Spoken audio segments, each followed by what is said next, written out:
बंदी छोड़ सतगुरु रामपाल जी परमेश्वर जी की जय हो।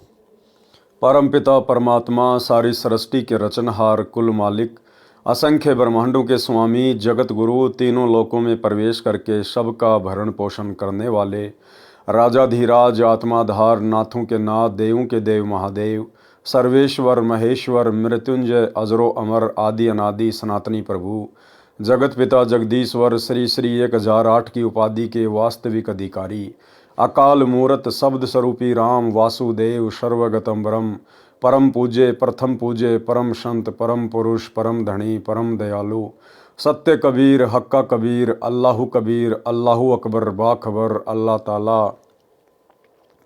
जगत के तारणहार जगत के मुक्तिदाता जगत के जगन्नाथ हारे के सहारे हिंदुओं के राम मुसलमानों के अल्लाह सिखों के वाहिगुरु ईसाइयों के मसीह दया के सागर दयानिधि करुणा के सागर करुणानिधि स्वयंभू परिभू संकट मोचन कष्ट हरण मंगल करण दुख भंजन अविगत कबीर निर्विकार निर्विषम परमात्मा अलय अलेख सतगुरु आदि अनादि सतगुरु असली मर्यादा पुरुषोत्तम असली राम असली कृष्ण असली घनश्याम असली मुरारी राजाओं के राजा महाराजाओं के महाराजा शहंशाहों के शहंशाह सम्राटों के सम्राट भगवानों के भगवान अल्लाहों के अल्लाह प्रभुओं के प्रभु मसीहाओं के मसीह सच्चे वाहिगुरु बाबाओं के बाबा पीरों के पीर सेठों के सेठ जगत सेठ सावड़सा सेठ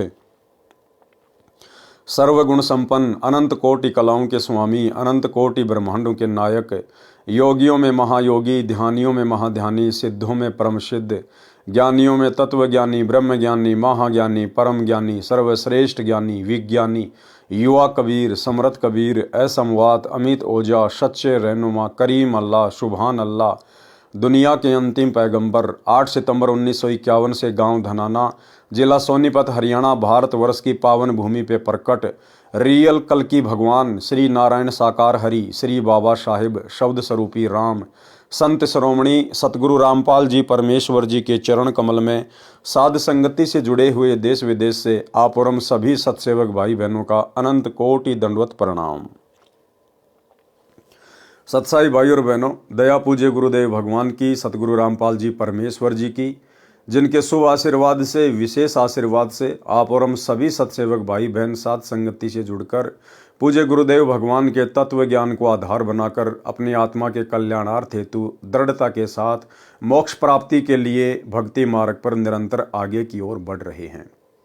भाई और बहनों, इस कलयुग की बिचली पीढ़ी में पूज्य गुरुदेव जी के आशीर्वाद से साध संगतियों के माध्यम से ही भगत आत्माओं में इतनी दृढ़ता और इतना विश्वास अपने गुरुदेव भगवान के प्रति पैदा होता है।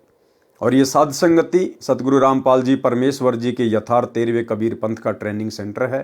साध संगति से जुड़कर ही आत्मा पाक साफ हो सकती है, अपने गुरु को परमात्मा के रूप में जान सकती है, पहचान सकती है। और जब तक हम गुरु को हृदय से परमात्मा के रूप में स्वीकार नहीं करेंगे, गुरु को परमात्मा के रूप में स्वीकार करने का मतलब है गुरु के अलावा अन्य किसी का प्रकट दिवस नहीं मनाना, गुरु के अलावा अन्य किसी को दंडवत नहीं करना, गुरु के अलावा अन्य किसी का जयकारा नहीं लगाना। तो ये विधि केवल वर्तमान में साध संगतियों में ही है। और जब तक हम इस प्रकार से पतिव्रता पद पर रहकर भक्ति नहीं करेंगे, तब तक हम पूज्य गुरुदेव जी के चरणों में उनके हृदय में जगह नहीं बना पाएंगे। तो गुरुदेव भगवान की बहुत बड़ी मेहर है आप और हम सभी सत्सेवक आत्माओं के ऊपर। और जिन जिन आत्माओं को मोक्ष प्राप्ति करनी होगी या परमात्मा ने करवानी होगी, उन सभी आत्माओं को परमात्मा अंततः साध संगति से जोड़ देंगे। तो भाई और बहनों, पूज्य गुरुदेव जी के कर कमल से लिखित पवित्र पुस्तक मुक्ति बोध के ऊपर वीडियो बनाने की श्रृंखला जारी है।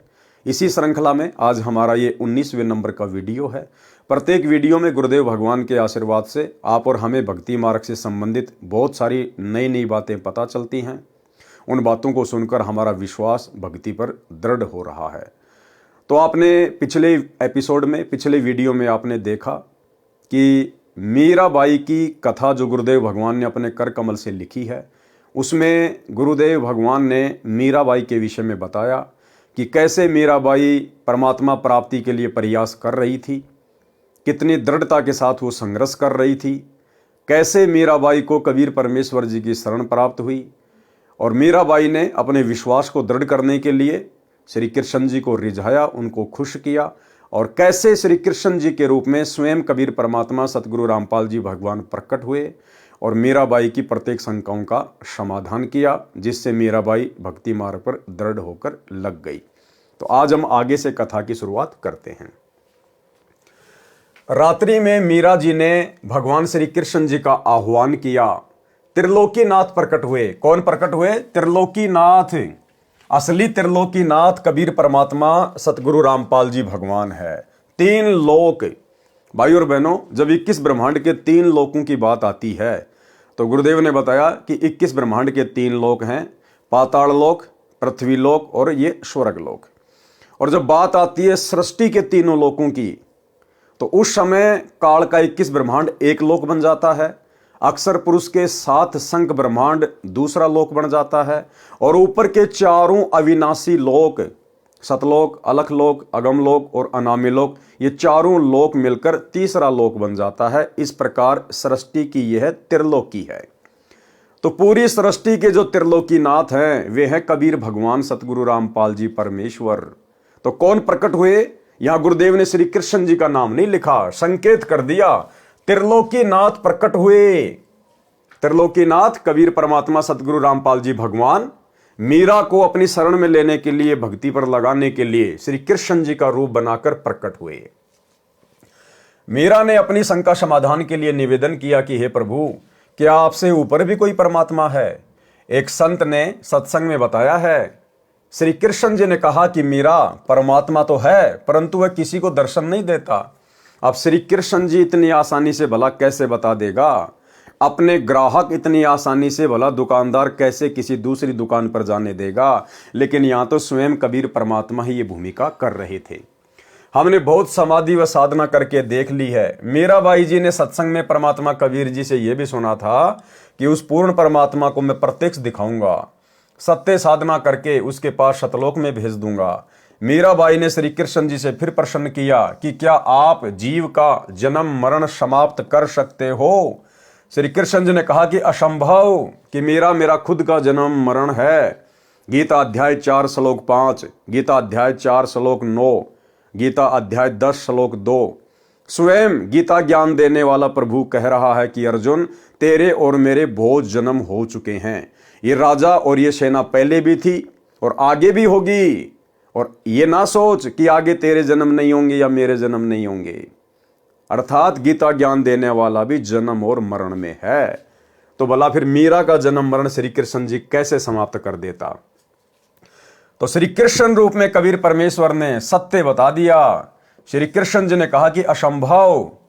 कबीर जी ने कहा था कि मेरे पास ऐसा भक्ति मंत्र है जिससे जन्म मरण सदा के लिए समाप्त हो जाता है, वह परम धाम प्राप्त होता है, जिसके विषय में गीता अध्याय 15 श्लोक 4 में कहा है कि तत्व ज्ञान तथा तत्वदर्शी संत की प्राप्ति के पश्चात परमात्मा के उस परम पद की खोज करनी चाहिए, जहां जाने के पश्चात भगत फिर लौटकर संसार में कभी नहीं आते। उसी एक परमात्मा की भक्ति करो। कौन कह रहा है? गीता का ज्ञान देने वाला।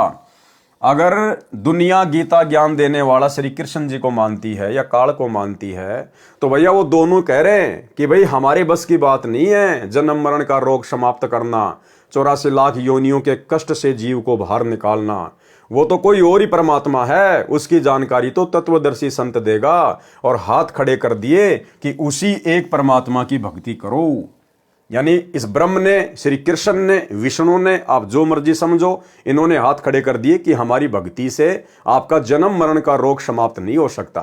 बाकी हम आपको राजा बना देंगे, महाराजा बना देंगे, सेठ बना देंगे, लेकिन जन्म मरण का रोग समाप्त नहीं कर सकते। मीराबाई ने कहा कि हे भगवान श्री कृष्ण जी, संत जी कह रहे थे कि मैं जन्म मरण समाप्त कर देता हूं, अब मैं क्या करूं?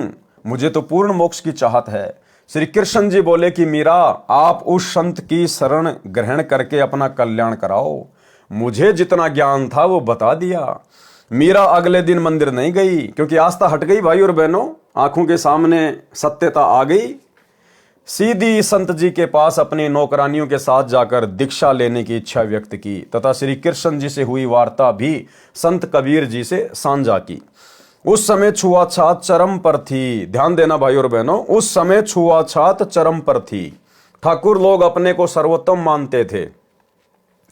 परमात्मा मान बढ़ाई वाले प्राणी को कभी नहीं मिलता, और अगर मिल भी गया उसके संस्कार के कारण तो परमेश्वर उसको हृदय से स्वीकार नहीं करेगा। अर्थात जाति और धर्म का अभिमान करने वाला भगत कभी भी सतगुरु की शरण में आने के बाद सतलोक प्राप्त नहीं कर सकता। ये तो 650 साल पहले की बात है। उस समय कोई तत्व ज्ञान नहीं था, इसलिए लोग अभिमान किया करते थे जाति का। लेकिन आज सतगुरु रामपाल जी परमेश्वर जी की शरण में आने के बाद भी साध संगति के अभाव से ज्यादातर भगत भाई बहनों के अंदर अपने ब्राह्मण होने का, अपने ठाकुर होने का, राजपूत होने का अभिमान कूट कूट के भरा हुआ है। एक आपको नमूना दिखा देता हूं। मध्य प्रदेश का सतलोक आश्रम से जुड़ा हुआ एक सारनामी भगत है, और किस प्रकार एक सतसेवक भाई के साथ में बदतमीजी से बात कर रहा है, अपने ठाकुर होने का अभिमान कर रहा है, गर्व कर रहा है। 3 मिनट की कॉल रिकॉर्डिंग में कोई 10 बार कह दिया कि मैं तो ठाकुर हूं, ठाकुर भगवान ने ठाकुर बनायो ठाकुर, और ठाकुर तो ठाकुर ही रहेगो, तेरे कहने से कोई चमार थोड़ी बन जावेगो, भगवान ने मोको ठाकुर बनायो ठाकुर। अब उस मूर्ख को यह नहीं पता कि किस भगवान ने तेरे को ठाकुर बनाया है। अरे इस काल भगवान ने ठाकुर बनाया है, चमार बनाया है, ब्राह्मण बनाया है, राजपूत बनाया है। इस कबीर परमात्मा ने किसी को ठाकुर नहीं बनाया। इस पूरी सृष्टि का ठाकुर वो खुद है, और उसकी बराबरी कोई नकली ठाकर नहीं कर सकता। तो भाई और बहनों, साध संगति से ना जुड़ने के कारण जीव अपने अहंकार को समाप्त नहीं कर पाता है, अपनी असलियत से वाकिफ नहीं हो पाता है। तो एक छोटा सा सैंपल सतलोक आश्रम मैनेजमेंट हरियाणा से जुड़े हुए सारनामी भगत का। सोचिए, जब सारनामी भगत भाई बहनों का ये हाल है तो बाकी लोगों की हालत क्या होगी, सुनिए। हेलो। हाँ भगत जी, सच है। क्या विचार है भैया प्रेमदास, तेरा विचार क्या है? कुछ भी नहीं है भगत जी, क्या विचार है? ऐसे क्यों कमेंट करके लिख रहा? मैं तो दीवान सिंह ठाकुर हूँ ही, तेरे कहने से ठाकुर थोड़ी कहूंगा मैं। भगवान ने मुझे ठाकुर बनाया तो ठाकुर ही रहूंगा। तो वही तो बात है भगत जी यार। है ठाकुर ही हूँ मैं, क्या चमार थोड़ी हूँ। हाँ वही तो है ठाकुर ही हूँ मैं, तो तेरे कहने से थोड़ी होगा यार। नहीं, तो मैंने तेरे कहने से मैं तेरे को ठाकुर बना दूंगा तो तू ठाकुर बन जाएगा क्या? नहीं बनना चाहा भगत जी, है? तुम तो कहीं कहा रांड का केवल से पटेल कहेगी तो पटेल दुनिया पटेल कहेगा तो बाजेगा वो। हाँ के रान पटेल तो पटेल थोड़ी कहवाएगा नहीं। वही बात है। हाँ। भगवान ने मुझे ठाकुर के घर में जन्म दिया है, हाँ सही बात। तो ठाकुर ही कहलाऊंगा। शेर का बच्चा शेर ही कहलाएगा, गीदड़ थोड़ी कहलाएगा। हाँ हाँ है? सही बात। शेर के बच्चे को गीदड़ कह देगा, तेरे कहने से कोई तू उसको गीदड़ कह देगा तो कोई भी गीदड़ उसको गीदड़ थोड़ी बन जाएगा वो। हाँ नहीं कहेगा भगत जी। है? तो मैं तो ठाकुर ही हूँ, ठाकुर के घर जन्म लिया है तो ठीक है भाई, अच्छी बात है। तेरे कहने से कोई फर्क थोड़ी पड़ेगा मेरे को। सही बात है। और तू कुछ भी कहे भी देगा, मान लो मैं ठाकुर हूँ और तू कुछ भी बोलेगा तो उससे भी मेरे कुछ परिवर्तन नहीं पड़ना भाई। तू प्रेम है। हाँ हाँ तो तेरा नाम प्रेम ही रहेगा। मैं बलवान दास और ताकत दास धर दूंगा तो वो थोड़ी बनेगा कहने से। सही बात है। हाँ प्रेमदास से ही पहचाना जाएगा भाई। तेरे परिवार ने जो तेरा नाम रख दिया वही चलेगा, मेरे कहने से नाम दूसरा थोड़ी परिवर्तन होगा। सही बात है। तो मैं तो वो ठाकुर के घर में जन्म लिया तो ठाकुर ही कहलाऊंगा यार। सही बात है। लेकिन तो परमात्मा तेरे के भी तो कोई दूसरा विचार हो तेरा तो मेरे से तर्क कर भाई। वो लाला दास है, देवी दास, वो खास आदमी, उनसे कर विचार, मेरे से क्यों बात करता है इसी। उनसे तो वो कह रहे थे तेरी सारी बातें तुम आकी जब खोल रहे थे। कहाँ पे? उनसे कोई सत्संगों में बता रहे थे वो। क्या बता रहे थे भाई? अब मुझे क्या करना, तू उनसे बात कर, मुझे क्या करना, तेरे खास है तो उनसे करे ना बात। मैं तो पहले भी तेरा असली अच्छा था और आज भी अच्छा रहूंगा, और आने वाले समय में भी मैं कभी मिलूंगा तो अच्छे ही मिलूंगा तेरे को। तेरी बात करना कि हाँ यार दीवान दास ही था ये। भाई भगत जी दास नहीं हो, आपके यूँ थोड़ी लिखे हो यार भगत जी। ना कोई वो वीडियो डाले तो कमेंट में तो कोई भाई भगत जी परमात्मा की अपन ने दिया डालेगा भाई भगत जी परमात्मा कौन है। अब अगर अपन अभी भी अब तो तू मेरे पास उस गुरुद्रोही का वीडियो डाल रहा तो मैं उसको देखना नहीं पसंद करता हूँ। गुरु जी ने उसको गुरुद्रोही घोषित कर रखा है। भाई तेरे कहने से कुछ थोड़ी होगा। वही तो कहा मैंने कि ठाकुर रहेगा वो तो ठाकुर ही रहेगा। जब मेरे परमात्मा ने उसको गुरुद्रोही घोषित कर दिया पवन दास को, तो तू उसको गुरु मानने या कुछ भी मान, मैं तो उसको गुरुद्रोही मानूंगा नहीं। मेरे लिए परमात्मा है वो जो कहेंगे उस पे चलूंगा, तेरी बातों पे थोड़ी चलूंगा मैं।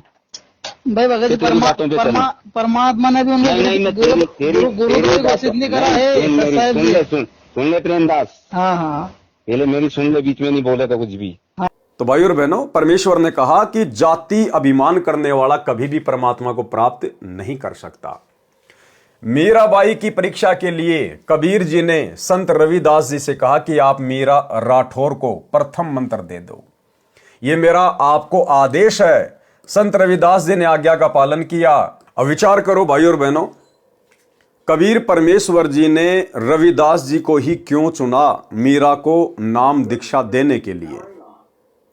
अगर कोई ये समझे कि परमात्मा ये चेक करना चाहते थे कि मीरा के अंदर जाति अभिमान है या नहीं है, क्योंकि जाति अभिमान भक्ति में नहीं चलता है, तो परमात्मा कबीर जी ने रविदास जी के पास मीरा को भेज दिया, क्योंकि रविदास जी वेल नोन थे और सबको पता था कि ये चमार जाति से हैं।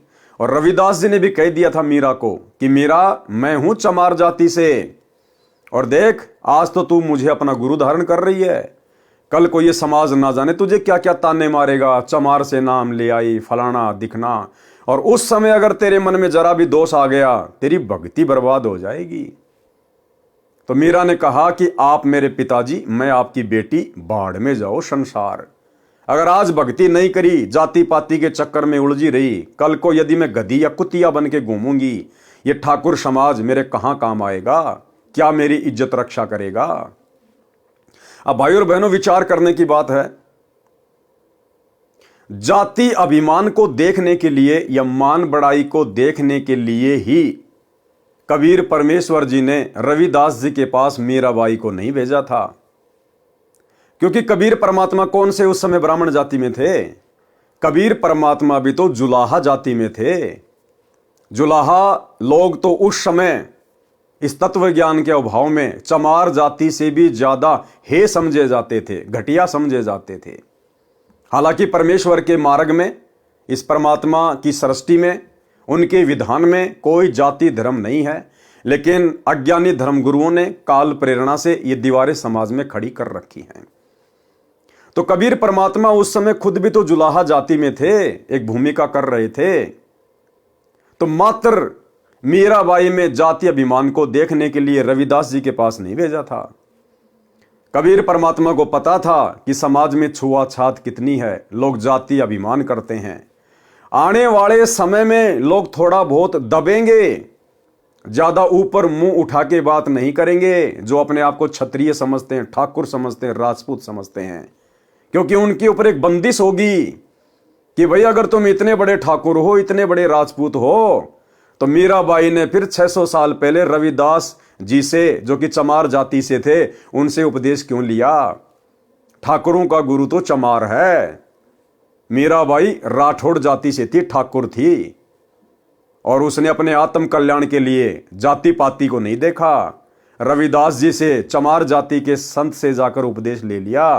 फिर तुम आज वर्तमान में क्यों जाति पाति के चक्कर में पड़े हो?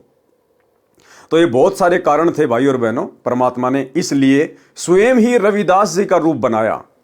रविदास जी ने मीराबाई को उपदेश नहीं दिया, क्योंकि रविदास जी तो एक भगत थे, और ये पांचों मंत्र की दीक्षा किसी भगत को देने के आदेश नहीं है इस परमात्मा के।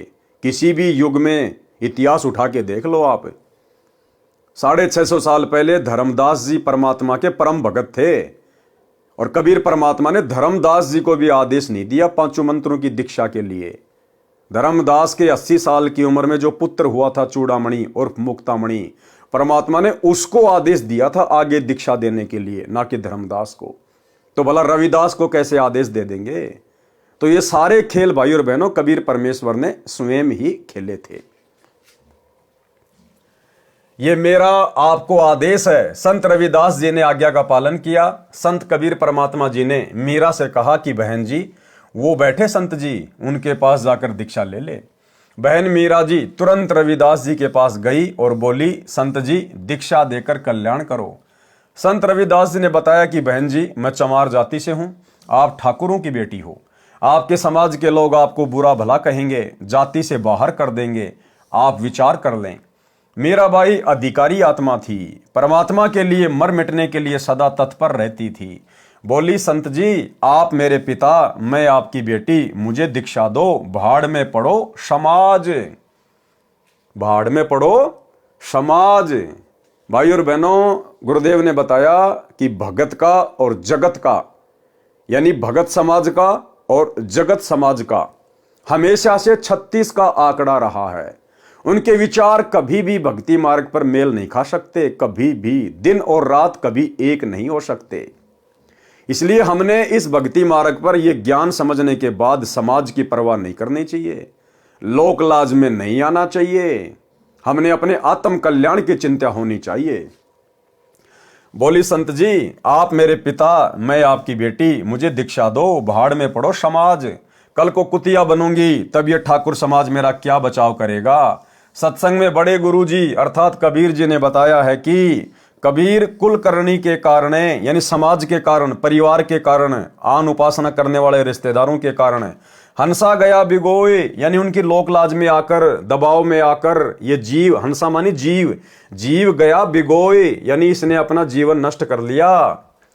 तब कुल क्या कर लेगा, ये समाज तेरा उस समय क्या करेगा जब 4 पांव का होए। 4 पांव का मतलब जानवर बन जाना, गधा, सुअर, कुत्ता, बैल बनना। उस समय तुझे उन दुखों से ये समाज कैसे बाहर निकालेगा। शब्दार्थ, कबीर परमेश्वर जी सतर्क कर रहे हैं कि हे भगत, स्त्री, पुरुष जो कुल, परिवार व संसार की शर्म के कारण भक्ति नहीं करते, कहते हैं कि घर परिवार वाले व संसार के व्यक्ति मजाक करेंगे कि नाम दीक्षा लेकर दंडवत प्रणाम करते हो, अन्य देवी देवताओं की पूजा नहीं करते हो, श्राद्ध पिंडदान नहीं करते हो, तुम्हें शर्म आनी चाहिए।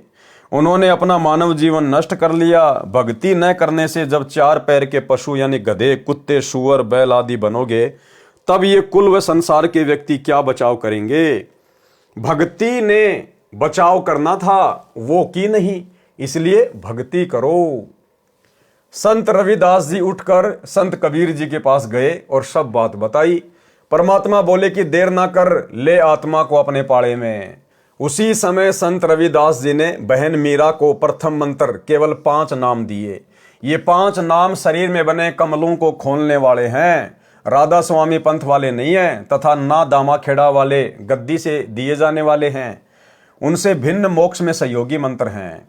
मीराबाई को बताया कि यह इनकी पूजा नहीं है, इनकी साधना है। इनके लोक में रहने के लिए, खाने पीने के लिए जो भक्ति धन चाहिए वह इन मंत्रों से ही मिलता है। गुरुदेव ने अन्य उदाहरण दिया कि साधना और पूजा में क्या अंतर होता है। जैसे हमें जल की आवश्यकता है, हम कहाँ गए, हैंडपंप के पास में गए, हमने हैंडपंप की साधना की। साधना यानी मजदूरी। हमने हैंडपंप को चलाया, ऊपर नीचे किया।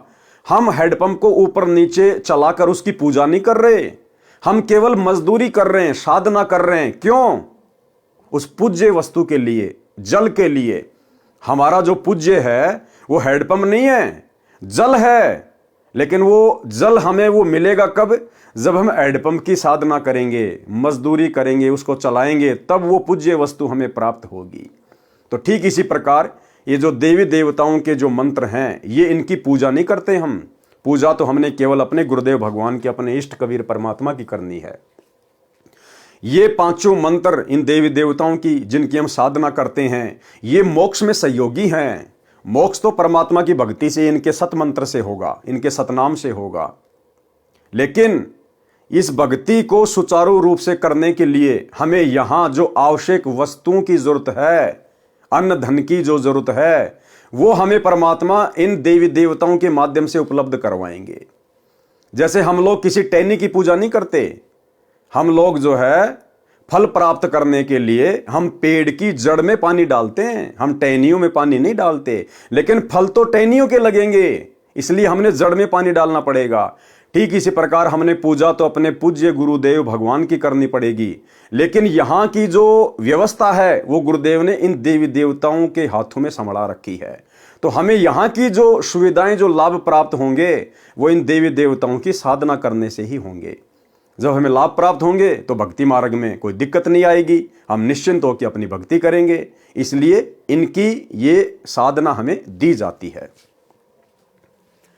मीराबाई को बताया कि ये इनकी पूजा नहीं है, इनकी साधना है। इनके लोक में रहने के लिए, खाने पीने के लिए जो भक्ति धन चाहिए वह इन मंत्रों से ही मिलता है।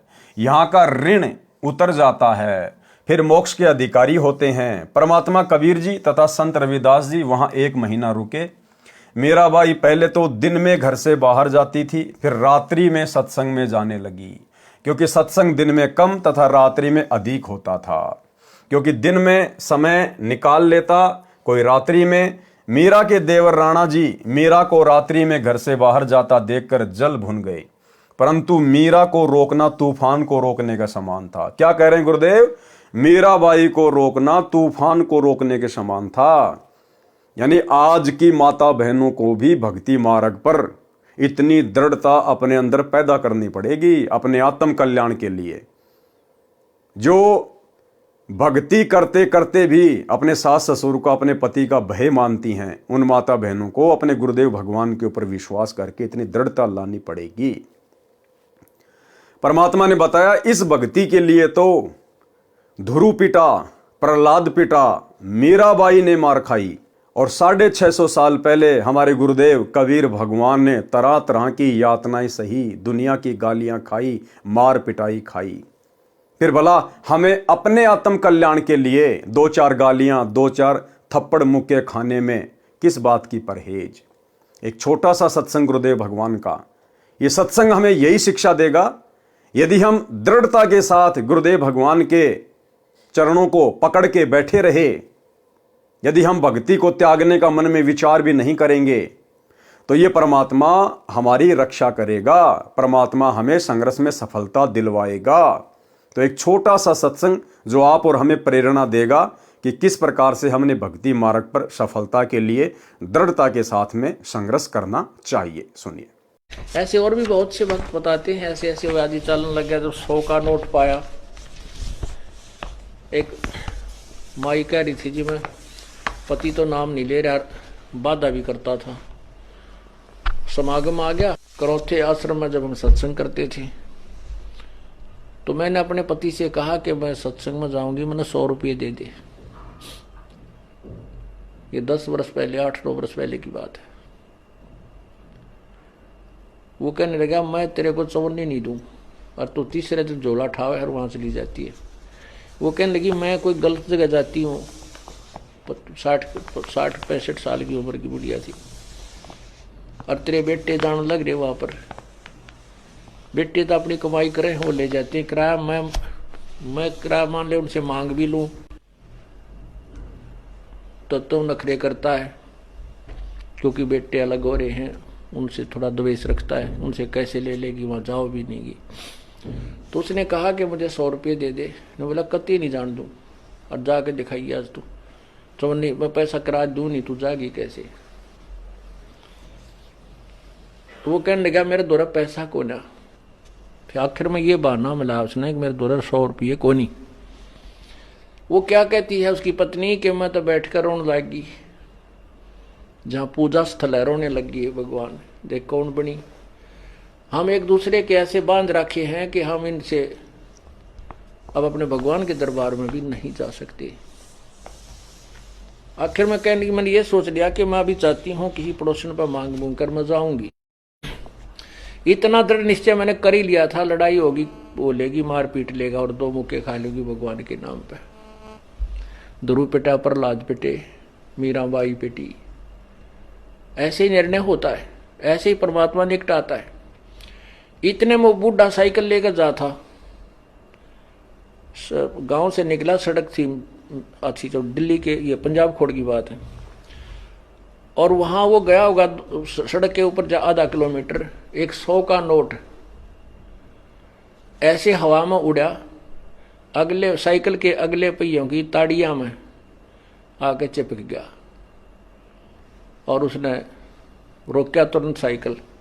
100 का नोट ताजा, उसकी तो घीघी बंद की, घबरा गया, उल्टा आया, आकर ने बोला ले भगवान, तेरे भगवान ने भेज दिया, तेरा 100 का नोट ले जा। तो और उसका जो है ना पसीने आ रहे, उसके बाद उसने मुझे मना नहीं किया। तो यहां परमात्मा कहते हैं पति भरता पग जमी पर जो जो धर है पाव, समर्थ झाड़ू देत है ना काटा लग जावे।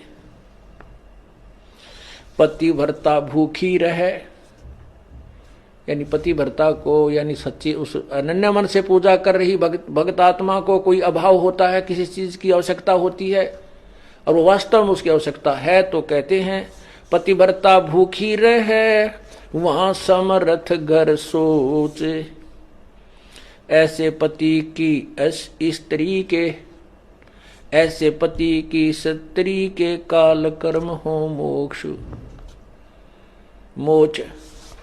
कहते हैं जैसी भक्त आत्मा जब दुखी होती है तो भगवान के दरबार में भी चिंता बन जाती है, और ऐसे पति की स्त्री के काल कर्म हो मोक्ष, जो ऐसे दृढ़ता के साथ, समर्पण के साथ, पूरे विश्वास के साथ भगवान पर लगती है, उसके नाम पर, कहते हैं उन्हीं का मोक्ष होता है, उन्हीं के पाप कर्म नष्ट होते हैं। कहते हैं नुक्ते ऊपर रित जगा रे कोट कर्म जल जा तुम्हारे, ये नुक्ते होते हैं जो हम लोग लाज और किसी परमात्मा के नाम पर ना किसी पति से, ना पत्नी से, ना पुत्र से कोई दबाव नहीं मानते अपने आत्म कल्याण के लिए, तो परमात्मा प्रसन्न होता है। परमात्मा कहते हैं मात पिता सुत स्त्री, मात पिता सुत स्त्री, आलस बंधु कान, संत मिलन को जब चले ये अटकावे आण। मात पिता, बालक है, बेटा है, बेटी है, माँ बाप नहीं जानते सत्संग में, जो 15-16 साल के 20 साल तक हैं वो माता पिता के अधीन होते हैं, और जो बुजुर्ग हैं वो जब बच्चे बड़े हो जाते हैं तो बच्चे बेटियां के अधीन हो जाते हैं, बेटे का अधीन हो जाते हैं, या फिर आलस, या फिर लोक लाज। जैसे आप यहाँ सत्संग में आते हैं, कोई ना कोई जरूर टकरा देगा, कहाँ चले, बेरा है सत्संग में जान दोगे, थारा तो पाँव लिकट रहा है, तीसरे दिन वहां बैठे रहते हो, तो इस तरह के श्लोक सुना देते हो, और आप जो ज्ञान में कमजोर है इन बातों से दबाव मानने लग जाता है, और फिर वो आना भी कम कर देता है, उसको ज्ञान नहीं है। इसके लिए परमात्मा कहते हैं कि मात पिता सुत स्त्री और आलस बंधु कांड। बंधु कांड माने लोक लाज, अपने मित्रों के वो कहे हुए व्यंग्यात्मक बातों से झिझक जाना। कहते हैं सतगुरु मिलन को जब चला ये अटकाव आण, ये आके आंट लावेंगे, किधर बेटा क्या माँ बाप या स्त्री ऐसी निकम्मी हो जाए कदी बेबे, बस जी का झाड़ बन जाती इस भगत के, या फिर लोक लाज, या खुद आलस कर जाए, फिर देखोगे, फिर अगले बार देखेंगे, सर्दी ज्यादा है, गर्मी घनी है। इनका अटकाया ना अटके जो सतगुरु दर्श को जाए, कहे कबीर सो संत है भाई आवागमन निसावे। कहते नुक्ते ऊपर रीत जगह। ऐसे हम थोड़ी बहुत भगवान के लिए पापीटिया करेंगे, संघर्ष करेंगे तो हमारे निकट आएगा, और केवल बात बनाते हैं परमात्मा या कोई भी क्रिया पूरी नहीं हो सकती। जैसे अब यहाँ कौन आएंगे, वो आएंगे जो पूर्ण रूप से परिचित हो चुके हैं इस ज्ञान से। परंतु मीरा को रोकना तूफान को रोकने के समान था, इसलिए राणा जी ने अपनी मौसी जी यानी मीरा की माता जी को बुलाया और मीरा को समझाने के लिए कहा कि इसने हमारी इज्जत का नाश कर दिया। बेटी माता की बात मान लेती है। मीरा की माता ने मीरा को समझाया, मीरा ने उसका तुरंत उत्तर दिया। शब्द सत्संग में जाना मीरा छोड़ दे, सत्संग में जाना मीरा छोड़ दे। आए मारी लोग करें तकरार, सत्संग में जाना मीरा छोड़ दे। अब मीरा की माता जी को राणा ने बुला लिया कि हो सकता है भाई माँ की बात बेटी मान जाए। तो मीरा की माँ ने मीरा को क्या समझाया, सत्संग में जाना मीरा छोड़ दे, सत्संग में जाना मीरा छोड़ दे। हाय मारी लोग करे तकरार, सत्संग में जाना मीरा छोड़ दे। मीरा की माँ ने कहा कि लोग तरह तरह की बातें कर रहे हैं, तेरी लड़की रात को जाती है, पता नहीं कहाँ जाती है, कैसे कैसे लोगों के बीच में ठाकुरों की लड़की होके बैठती है, समाज की नाक कटवा दी है। यानी मीरा को सत्संग में जाने से रोकने के लिए काल प्रेरणा से उसकी माँ ने बहुत तरह से समझाया।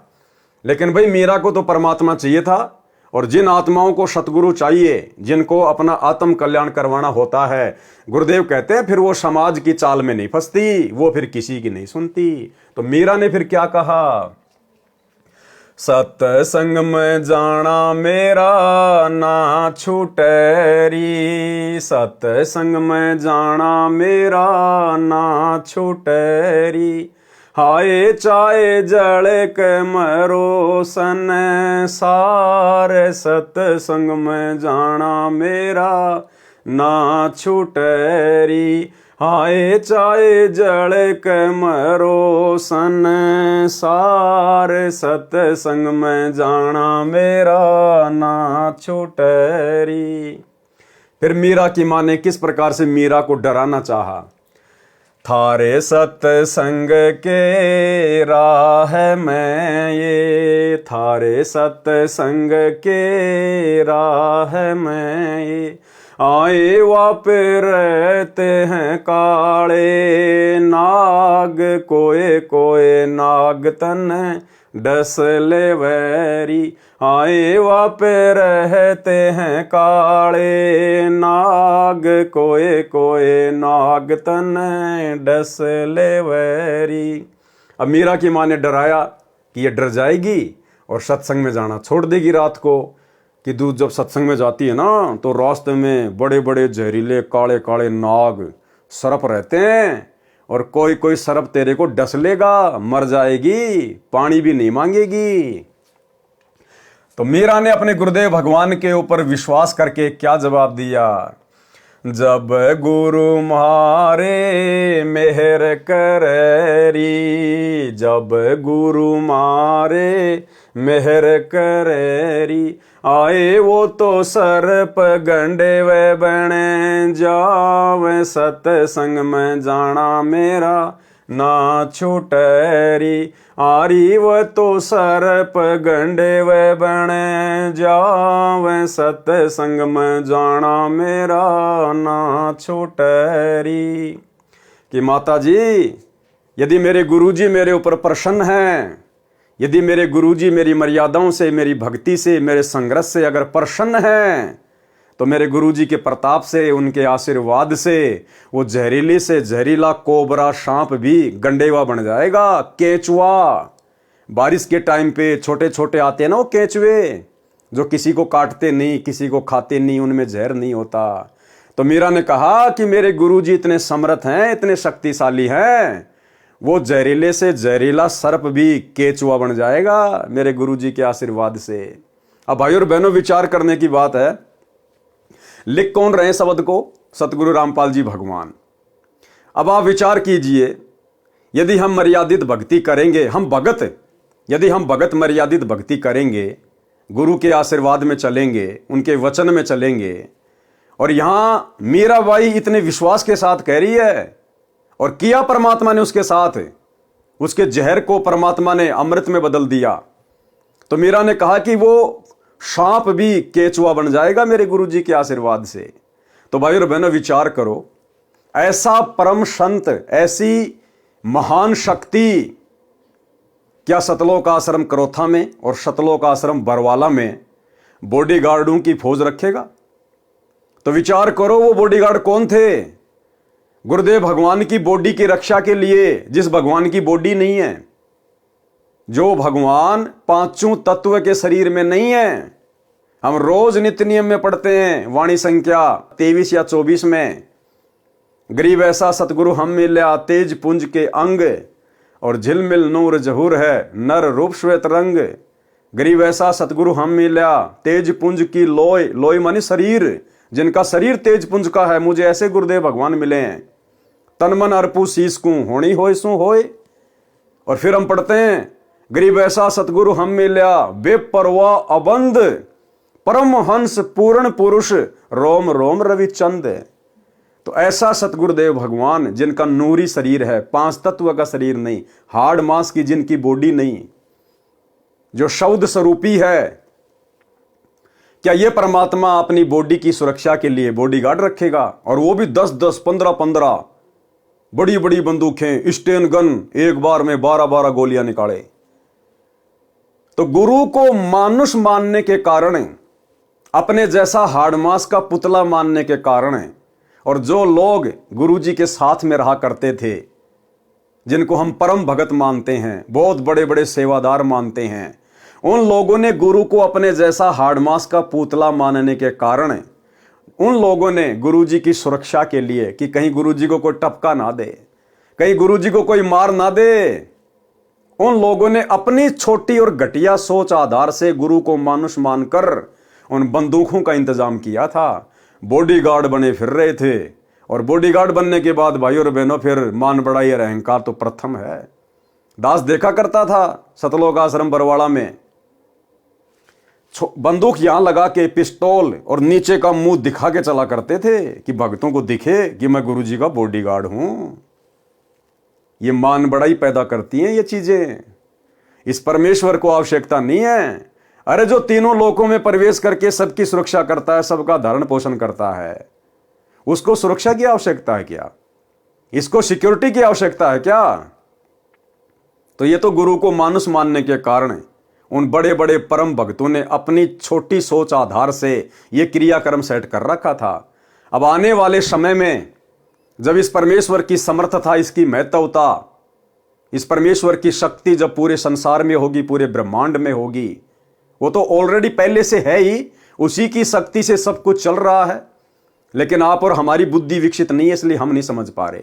जब आप और हमारी बुद्धि विकसित होगी, हम इस परमेश्वर को पहचानेंगे परमात्मा के रूप में, तो इनका कोई बॉडीगार्ड नहीं होगा, इनका कोई सिक्योरिटी गार्ड नहीं होगा। हाँ, व्यवस्था बनाए रखने के लिए जरूर जो है भाई बहन सेवादार के रूप में रहेंगे, लेकिन वो लंबी लंबी बंदूकें लेके नहीं, क्योंकि पता चल जाएगा ये तो शब्द स्वरूपी राम है। 1 सेकंड में शरीर को नष्ट कर ले, 1 सेकंड में ये अपने शरीर को धारण कर ले। इसको मारने में कौन समर्थ है? तो परमेश्वर की समर्थता का जब ज्ञान हो जाएगा, तो फिर जीव अपनी सोच आधार से ऐसी हरकत नहीं करेगा। तो मीरा बाई ने कहा कि माताजी मुझे क्या डरा रही हो? मेरे परमात्मा, मेरे सतगुरु के रहते सहते मुझे सांप लड़ जाए, और लड़ भी जाएगा तो मेरा कुछ बिगाड़ नहीं पाएगा। परमात्मा उसके जहर को पानी बना देगा, मेरे को शीतलता ही देगा। फिर उसकी मां ने और तरीका अपनाया, थारे सत्संग के राह में ये, थारे सत्संग के राह में हाय वापे रहते हैं बबरी शेर, कोए कोए शेर तन खा ले वैरी, आए वापे रहते हैं बबरी शेर, कोए कोए शेर तन खा ले वैरी। बोले बेटी, बड़े बड़े बबरी शेर भी रहते हैं वहां रास्ते में, और तेरे को तो एक ही बटके में खा जाएंगे वो बबरी शेर। मीराबाई को डराने का प्रयास कर रही उसकी माँ। मीराबाई ने क्या कहा? जब गुरु मारे मेरे कररी, जब गुरु मारे मेहर कररी। कौन से गुरु? ये कबीर भगवान सतगुरु रामपाल जी। जब गुरु मारे मेहर कररी, जब गुरु मारे मेहर कररी, आए वो तो शेरा के गिद्दड़ बने जावे, सतसंग में जाना मेरा ना छूटरी, आए वो तो शेरा के गिद्दड़ बने जावे, सतसंग में जाना मेरा ना छूटरी। माँ, वो तेरे जो बबरी शेर है ना, वो गिद्दड़ बन जाएंगे, गिद्दड़। पूंछ को दबा के दौड़ जाएंगे मेरे को देखते ही, मेरे सतगुरु के प्रताप से, मेरे सतगुरु के आशीर्वाद से। तो किसको डरा रही है माँ? मीरा सत्संग में जाना नहीं छोड़ेगी, अर्थात भक्ति करना नहीं छोड़ेगी। अब जैसे आज सत्संग घर घर में हो गए, उस समय तो कोई मोबाइल नहीं था, कोई ऐसा वैज्ञानिक जो है उपकरण नहीं था, इसलिए मीरा की मजबूरी थी सत्संग में जाना। आज वर्तमान में जैसे हमारे गुरुदेव भगवान हिसार जेल में बैठे हैं, तो हमने किसी आश्रम में धक्के खाने की जरूरत नहीं है। हमारे घर में सत्संग है, हमारे गुरुदेव के द्वारा किए गए सत्संग हमारे पास में उपलब्ध हैं, मोबाइल में, मेमोरी कार्ड में। हम अपने घर पर बैठकर शांति से सत्संग सुने। आज गुरुदेव की गैर हाजिरी में जितना समय हम आश्रमों में आने जाने में बर्बाद करेंगे, जितना समय हम बसों में आने जाने में बर्बाद करेंगे, जितना पैसा हम बर्बाद करेंगे, अरे उतने समय में तो 10 बार सत्संग सुन लेंगे घर पर बैठकर शांति से।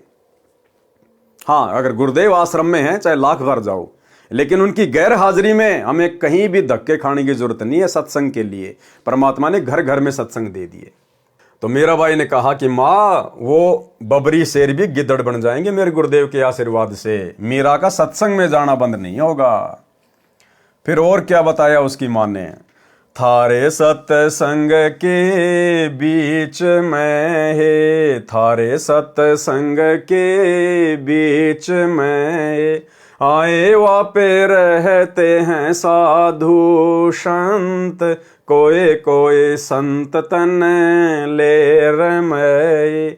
हाय वापे रहते हैं साधु संत, कोई कोई संत तन ले रमय। अब मीरा की माँ ने कहा कि मीरा देख, तू ठाकुरों की लड़की है, तू सुंदर है, और तू सत्संग में जाती है और वहां हर प्रकार के आदमी आते हैं, और तुझे कोई बैला फुसला के भगा के ले जाएगा तुझे, तू सत्संग में मत जा। तो मीराबाई ने क्या कहा? तेरे री मन में माता पाप है री, तेरे री मन में माता पाप है री, संत मेरे माँ बाप हैं री, संत मेरे माँ बाप हैं री। हारी वो तो कर देंगे बेड़ा पार, सत्संग में जाना मेरा ना छूटरी। हाय वो तो कर देंगे बेड़ा पार, सत्संग में जाना मेरा ना छूटरी। यहाँ भाई और बहनों, जो ये संत शब्द है ना, संत मेरे माँ बाप हैरी, ये यहाँ पर संत रविदास जी के लिए मीरा ने कहा है, भक्तों के लिए नहीं। भगत हमारे माई बाप नहीं होते हैं। यहाँ पर संत रविदास जी यानी अपने गुरु जी के लिए मीरा ने शब्द यूज किए हैं। तो क्या कहा मीरा की माँ ने कि थारे सत्संग के बीच में आए वहां पे रहते साधु संत, और कोई कोई संत तने ले रमे, कि तुझे भगा के ले जाएगा बैला फुसला के, और नाक कट जाएगी समाज में। तो भाई और बहनों, मीरा ने तो जवाब दे दिया, क्योंकि मीरा पाक साफ आत्मा थी। जिसके खुद के मन में दोष नहीं होता, सामने वाला भी उसको निर्दोष दिखाई देता है। लेकिन भाई और बहनों, वर्तमान में क्या हो रहा है? आज बिचली पीढ़ी का समय, पूर्ण परमात्मा स्वयं धरती पे सतगुरु रूप में प्रकट, भक्ति का पूरा कोर्स दे दिया गुरुदेव भगवान ने। और बड़ी विडंबना की बात है, शर्म की बात है, भगत समाज के लिए चुल्लू भर पानी में डूब मरने की बात है। स्वयं सतगुरु रामपाल जी भगवान भक्तों की बदनीयत के विषय में, शतलोक आश्रमों से जुड़े हुए कोऑर्डिनेटरों की घटिया हरकतों के विषय में अपने मुख से सार्वजनिक तौर पर सत्संग में कहने के लिए मजबूर हो रहे हैं। इतने घटिया कर्म इन शतलोक आश्रमों में कोऑर्डिनेटरों के द्वारा, सोचिए आम संगत का क्या हाल होगा। आम संगत को हैंडल करने वाले कोऑर्डिनेटरों का यह हाल है कि माता बहनों के साथ में अश्लील हरकतें करते हैं। और खुद सतगुरु रामपाल जी भगवान ही अंतर्यामी परमात्मा अपने सत्संग में सार्वजनिक तौर पर कह रहे हैं, हिसार जेल से आने वाली ऑडियो में, कि यहां तक शिकायतें आती हैं, ऐसे ऐसे घटिया हैं कोऑर्डिनेटर, कि बहन बेटियों के साथ भी अश्लील चैटिंग करते हैं। और गुरुदेव ने मजबूरन कहना पड़ा कि अच्छे इंसान तो जगत वाले भी ऐसा नहीं करते जैसा तुम भगत कर रहे हो।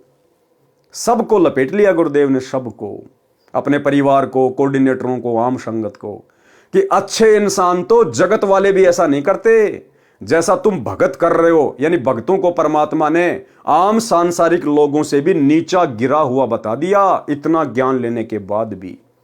सुनिए छोटा सा सत्संग। विचार करना होगा कि हम कौन है, कहां से आए। आपस में खेचातानी रखते हो अभी भी भगत हो गए। अच्छे इंसान तो जगत वाले बिना करते ऐसा जैसे भगत कर रहे हैं। अच्छे इंसान तो जगत वाले बिना करते ऐसा जैसे भगत कर रहे हैं। अच्छे इंसान तो जगत वाले बिना करते ऐसा जैसे भगत कर रहे हैं। किसी को छोटी सी सेवा दे देते, कोऑर्डिनेटर बना दिया, उन्होंने सोचा मैं खुदा बन गया। और इतना शिक्षा तो पड़े, मजदूर बनो सीखो, मजदूर। और कई देखा है कि कोऑर्डिनेटर या जिसकी जो भी व्यवस्था लगाई जाए तो व्यवहार भी ठीक नहीं करते, धमकान लग जाते, कुरकान लग जाते। और कुछ ऐसी भी शिकायतें आई हैं जो बहन बेटियों के साथ गलत मैसेज भी डालते हैं। तो वो दुष्ट लोग ना तो कोऑर्डिनेटर के योग्य है ना वो भगत के योग्य। और कुछ ऐसी भी शिकायतें आई हैं जो बहन बेटियों के साथ गलत मैसेज भी डालते हैं। तो वो दुष्ट लोग ना तो कोऑर्डिनेटर के योग्य है ना वो भगत के योग्य। और कुछ ऐसी भी शिकायतें आई हैं जो बहन बेटियों के साथ गलत मैसेज भी डालते हैं। तो वो दुष्ट लोग ना तो कोऑर्डिनेटर के योग्य है ना वो भगत के योग्य। तो ऐसा तो संगत में कुसंगत उपजेगी, और ऐसी कुसंगत होगी फिर हम रखेंगे नहीं उसको खेत में। किसान उसको बाढ़ को पाड़ कर खेत तो बाहर फेंक देता है, तो उसको आप मिशन से निकाल दिया जाया करेगा। सुधर जाओ, एक के नहीं सुनी जाया करती, दिशात्मक शिक्षा दी जाती है, अमल कर लो इन पे। कर्म बतेरे फोड़ लिए, इस ज्ञान का असर क्या हुआ? थोड़ा सा सुख होते फिर पक्के एजेंट काल के बन जाते हैं, बकवाद वही करनी, भगवान से दूर हो जाएगा। थोड़ा सा सुख होते फिर पक्के एजेंट काल के बन जाते हैं, बकवाद वही करनी, भगवान से दूर हो जाएगा। थोड़ा सा सुख होते फिर पक्के एजेंट काल के बन जाते हैं, बकवाद वही करनी, भगवान से दूर हो जाएगा। तो भाई और बहनों, कहां तो मीराबाई और कहां वर्तमान के हमारे भगत भाई बहन कैसी कैसी घटिया हरकतों में लिप्त हैं, जो गुरुदेव को अपने मुख कमल से बोलने पर मजबूर होना पड़ रहा है। तो क्या कहा मीराबाई ने? तेरे री मन में माता पाप है री, तेरे री मन में माता पाप है री, संत मेरे माँ बाप हैं री, संत मेरे माँ बाप हैं री, आए वो तो कर देंगे बेड़ा पार, सत्संग में जाना मेरा ना छूटरी, हाय वो तो कर देंगे बेड़ा पार, सत्संग में जाना मेरा ना छूटरी। फिर क्या कहा? अंतिम दाव क्या लगाया मीराबाई की माता जी ने?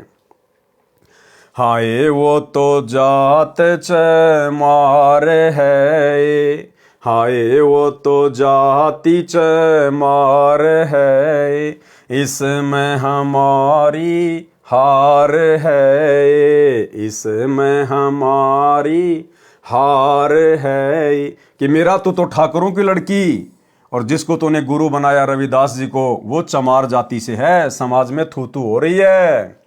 तो मीराबाई ने क्या कहा?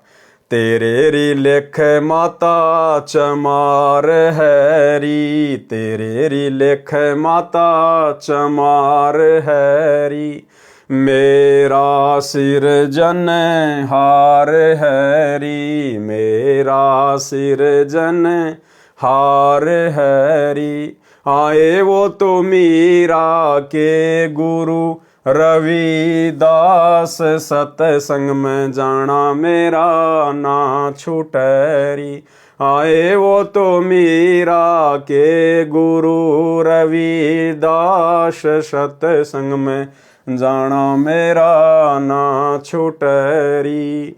तो मीरा ने इस प्रकार से भक्ति मार्ग पर ज्ञान को आधार बनाकर अपने गुरु पर विश्वास करके अपनी माँ को भी, जो कि काल का जाल फैलाने आई थी, उसको परास्त किया। तो ये मीरा की कथा में शिक्षा देती है भाई और बहनों, आज आप और हमने भी भक्ति मार्ग पर इतने संघर्ष की आवश्यकता है। शब्दार्थ, मीराबाई की माता ने कहा कि हे मीरा, तू सत्संग में जाना बंद कर दे, संसार के व्यक्ति हमारे विषय में गलत बातें करते हैं। मीरा ने कहा कि हे माता, मैं सत्संग में जाना बंद नहीं करूंगी, संसार भले ही ईर्ष्या की आग में जलकर मर जाए। माता ने मीरा को भय कराने के लिए बताया कि जिस रास्ते से तू रात्रि में सत्संग सुनने के लिए जाती है, उस रास्ते में सर्प तथा सिंह रहते हैं, वे तुझे मार देंगे। मीरा ने उत्तर दिया कि मेरे गुरुजी इतने समर्थ हैं, वे कृपया करेंगे तो सिंह तो गिद्दड़ की तरह व्यवहार करेंगे, गिद्दड़ की तरह, और सर्प ऐसे निष्क्रिय हो जाएंगे जैसे गंडे हुए प्राणी होते हैं, जो सर्प जैसे आकार के होते हैं परंतु 6 या 8 इंच के लंबे और आधा इंच गोलाई के मोटे होते हैं, वे डसते नहीं हैं। मीरा की माता ने फिर कहा कि सत्संग सुनने वाले स्थान पर कुछ युवा भगत पुरुष भी रहते हैं, कोई तेरे को कहीं ले जाएगा और गलत कार्य करेगा। और आज तो भाई और बहनों, पुस्तक सेवा के बहाने आज की मीराबाइयां जानबूझ के गलत कार्य करती हैं। जानबूझ के मैं तुमसे मिलने आई पुस्तक सेवा के बहाने अपनी रमणी की बातें खुद ही सेट कर लेते हैं, माँ बाप जाओ भाड़ में। ये है वर्तमान की मीराबाइयों की हालात। मीरा ने उत्तर दिया कि हे माता, आपके मन में दोष है, इसलिए आपके मन में ऐसे विचार आए। अब ये मत कहना कि पवनदास के मन में दोष है इसलिए बोल रहा है। मैंने तो वो भाषा बोली है जो पूज्य गुरुदेव भगवान ने हिसार जेल से ऑडियो बनाकर भेजी है। एज इट इज आपको सुनाई है मैंने। मेरे मन में कोई दोष नहीं है, मेरे लेखे तो बाढ़ में जाओ, मेरा क्या बिगाड़ लेंगे भाई। हम तो केवल आप लोगों को जागरूक कर रहे हैं, सचेत कर रहे हैं कि गुरु की गैर हाजिरी में इन आश्रमों में धक्के खाने मत जाओ, घर बैठ के भक्ति करो। ये परीक्षा चल रही है, क्या पूरी जिंदगी ऐसे धक्के खाओगे क्या? अरे जब गुरु सतलोक चला जाएगा फिर क्या करोगे? फिर भी क्या धक्के खाओगे? तो गुरु वर्तमान में हिसार जेल में बैठ के यही तो रिहर्सल देख रहा है कि सोचो यदि मैं बरवाला कांड के बाद सतलोक चला जाता किन्हीं कारणों से, तो मेरे पीछे से ये तो इसी प्रकार से डंडे के यार बन के घूमते। जैसे पशु डंडे का यार होता है, उसको भय दिखा के उसको चलाया जाता है, ऐसे आज ये कोऑर्डिनेटर डंडा दिखा दिखा के फर्जी आदेशों का पीला पर्चा निकाल के डरा धमका के आप लोगों से अपना उल्लू सिद्ध कर रहे हैं। हे माता, वे संत व भगत तो मेरे माता पिता के समान हैं, वे ऐसा गलत कार्य नहीं करते। मीरा की माता ने छुआछात के कारण मीरा को रोकना चाहा। कहा कि हे मीरा, तेरा गुरु रविदास तो अनुसूचित जाति का चमार है, इससे हम राजपूतों की बेइज्जती हो रही है, सत्संग में जाना बंद कर दे। मीरा ने कहा कि हे माता, आपके विचार से मेरे गुरुजी अनुसूचित जाति के चमार हैं, मेरे लिए तो मेरे परमात्मा हैं, मैं उनकी बेटी, वे मेरे पिता हैं, सत्संग में जाना बंद नहीं होगा। कुछ वर्ष के पश्चात अपने देवर के अत्याचारों से परेशान होकर घर त्याग कर वृंदावन में चली गई। यानी मीरा ने घर छोड़ा, लेकिन विशेष परिस्थितियों में जब बात हद से ज्यादा बढ़ गई, बेचारी भक्ति नहीं कर पा रही थी, तब कहीं जाकर मीरा ने घर छोड़ने का निश्चय किया। और भाई और बहनों, मीरा के घर छोड़ने से उस घर पर कोई दिक्कत नहीं आनी थी, लेकिन आज आप और हम भगत भाई बहनों ने संघर्ष करना है। यदि परिस्थितियां बद से बदतर हो जाएं कि आपकी भक्ति हो ही नहीं रही, तो फिर सोच समझ कर आप जी ने अपना कदम उठाना है, अपना आगे का देख कर कि मैं आगे क्या करूंगा, कहां रहूंगा, क्या काम धंधा करूंगा, क्या खाऊंगा, क्या खाऊंगी, तब कहीं जाकर अपना कदम उठाना है। अन्यथा संघर्ष करना है। संघर्ष करेंगे तो परमात्मा साथ देगा वर्तमान में, क्योंकि मालिक को पता है कि ये आत्माएं कितनी कमजोर हो चुकी हैं, ये मीराबाई की तरह संघर्ष नहीं कर सकती। इसलिए परमात्मा हमारा साथ देगा। यदि हम थोड़ा बहुत भी संघर्ष करेंगे, तो थोड़ी बहुत गालियां खा लेंगे, 2-4 मार डुक्के खा लेंगे, तो परमात्मा हमारा साथ देगा। और यदि फिर भी परिस्थितियां बद से बदतर हैं, तो उसी स्थिति में आप और हमने घर छोड़ना चाहिए, जब हम अपना आगे का देख लें कि आगे मेरा ठिकाना क्या होगा। अगर किसी भगत भाई बहन के घर पे जाके बैठना है तो अपना घर मत छोड़ना, फिर इससे अच्छा तो अपने घर में पड़े रहना फिर, क्योंकि भगत का भगवान के अलावा दूसरा कोई नहीं है। भगत भी आपको 2 दिन रख लेगा, 10 दिन रख लेगा, ज्यादा से ज्यादा 1 महीना निकाल देगा। हो सकता आपको शर्म के मारे ना बोले, लेकिन उसके अंदर फिर वही बातें चलना शुरू हो जाएंगी कि मैंने तो आफत मोल ले ली, मैंने इसको नहीं बुलाना चाहिए था। तो हम किसी और की आत्मा दुखी करें, किसी और की भक्ति में भंग डालें, इससे अच्छा मीराबाई की तरह, ध्रुव की तरह, प्रहलाद की तरह, हमारे परमात्मा की तरह 2-4 थप्पड़ मुक्के खा के ही नीचे गर्दन करके घर में पड़े रह के अपनी भक्ति पे लगे रहें। भाई परमात्मा का वचन टूटता नहीं है। परमात्मा कहते हैं राम नाम रटते रहो जब तक घट में प्राण, और कभी तो दीनदयाल के भिनक पड़ेगी कान। अरे कभी तो परमात्मा आपके संघर्ष को देखते हुए आपकी सुनेगा। तो हमने संघर्ष करना है, हमने छोटी छोटी बातों पे घर छोड़कर नहीं जाना है। कुछ वर्ष के पश्चात अपने देवर के अत्याचारों से परेशान होकर घर त्याग कर वृंदावन में चली गई। वहां कबीर परमात्मा जी एक साधु के वेश में गए, ज्ञान चर्चा हुई। तब मीरा को ज्ञान हुआ कि अभी आगे की पढ़ाई शेष है। यानी केवल प्रथम मंत्र का जाप संत रविदास जी ने दे रखा था। परमात्मा कबीर जी ने सतनाम की दीक्षा दी। मीरा जी को वही रूप दिखाया जिस रूप में संत रविदास जी के साथ सत्संग में मिले थे। मीरा जी का फिर मानव जन्म अब वर्तमान के भक्ति युग में होगा। देखो क्या कह रहे हैं परमात्मा। अब ये सारे रहस्य धीरे धीरे खुलने लग जाएंगे। ये चीजें तो आप और हमारे सामने आ जा रही हैं। और ये दास पिछले 8 वर्षों से साथ संगति के वीडियो के माध्यम से आप भाई बहनों को कहता आया है कि सतयुग से लेकर वर्तमान समय तक एक भी आत्मा पूर्ण मोक्ष प्राप्त नहीं कर पाई। कोई भी सतलोक नहीं जा पाया। हाँ, जो पहले के, जो कलयुग के बिचली पीढ़ी वाले समय निकल चुके हैं अनंत बार, उनमें असंख्य आत्माएं पार हो चुकी हैं।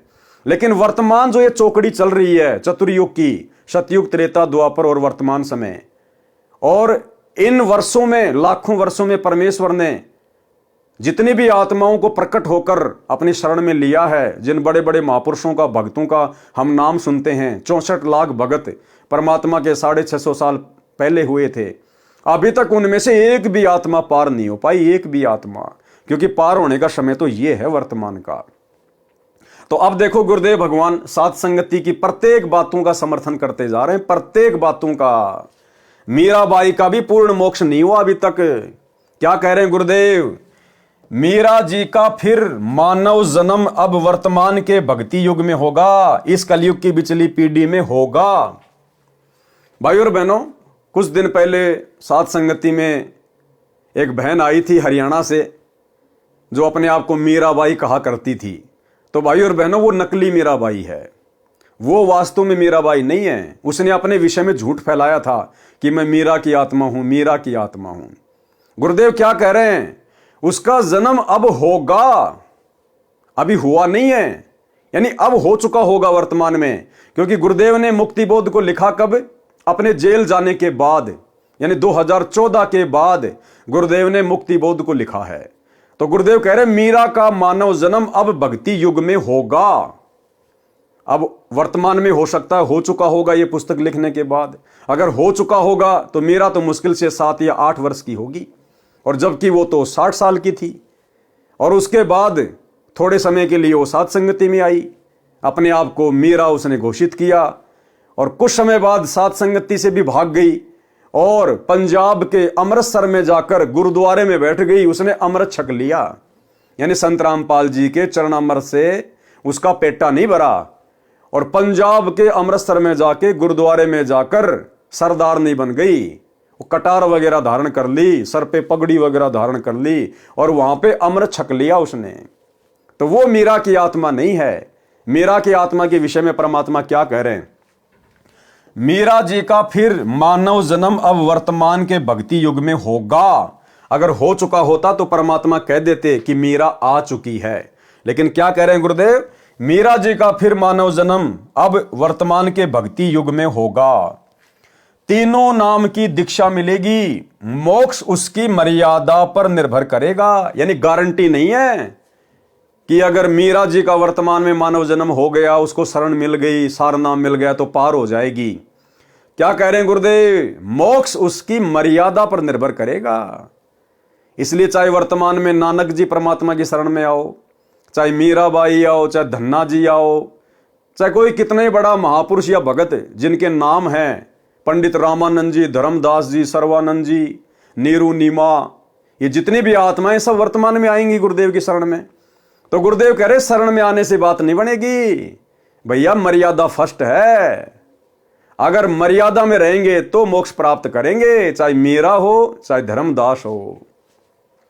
तो इस भक्ति मार्ग में मर्यादाओं की कितनी बड़ी भूमिका है। और काल मर्यादा ही तुड़वाता है सबसे पहले, क्योंकि परमात्मा से दूर करने का सबसे अच्छा तरीका है भगत की मर्यादा तुड़वा दो। और बरवाला कांड के बाद गुरुदेव भगवान जो हमारी परीक्षा ले रहे हैं, आप सबको पता है, सतलोक आश्रम मैनेजमेंट हरियाणा ने, गुरुदेव के परिवार ने, इन कोऑर्डिनेटरों ने एक भी भगत की मर्यादा सुरक्षित नहीं छोड़ी, एक भी भगत की। सारे भक्ति विरुद्ध उल्टे काम और गुरुजी का ही नाम ले लेके संगत से करवा डाले। काल ने ये तो कहा था, जाओ जोग जीत संसारा, जीव न माने कहा तुम्हारा नाम ले वाद बधाऊं और याविद जीवों को भरमाऊं। कि तेरा ही नाम ले लेके कि गुरुजी का आदेश, गुरुजी का आदेश, पीड़ा परचा गया, गुरुजी का आदेश, और सबकी मर्यादा तोड़वा दूंगा। और गुरुजी का नाम ले लेके 2019 में कांग्रेस को वोट डलवा दिए, सपोर्ट करवा दिया। 2024 में बीजेपी को वोट डलवा दिए, सपोर्ट करवा दिया। नरेंद्र मोदी की रैलियों में धक्के खिला दिए। गांव धनाना में 1 करोड़ रुपए की लागत से भक्तों के दान से बैडमिंटन का स्टेडियम बना दिया, गुरुजी की मर्यादा तोड़वा दी। धनाना आश्रम में हॉस्पिटल का काम शुरू कर दिया 10 एकड़ में, जैसे आने वाले समय में सारे बीमार पड़ने वाले हैं। गुंडों की सीबीआई जांच के समर्थन में बैठा दिया, 5 लाख रुपए दे दिए राजपूत करणी सेना को। जाट आरक्षण में भक्तों को बैठा दिया, बिरानी आग में झोंक दिया, करोड़ों रुपए चंदे के रूप में दे दिए। गोहाना जाट धर्मशाला का 5वां फ्लोर बनवा रहे हैं जो 1 करोड़ रुपए में बनेगा। और दुनिया भर की नौटंकी पाखंड जिनकी कोई गिनती नहीं है। तो काल का यही तो सूक्ष्म दाव था जो सफल हो गया।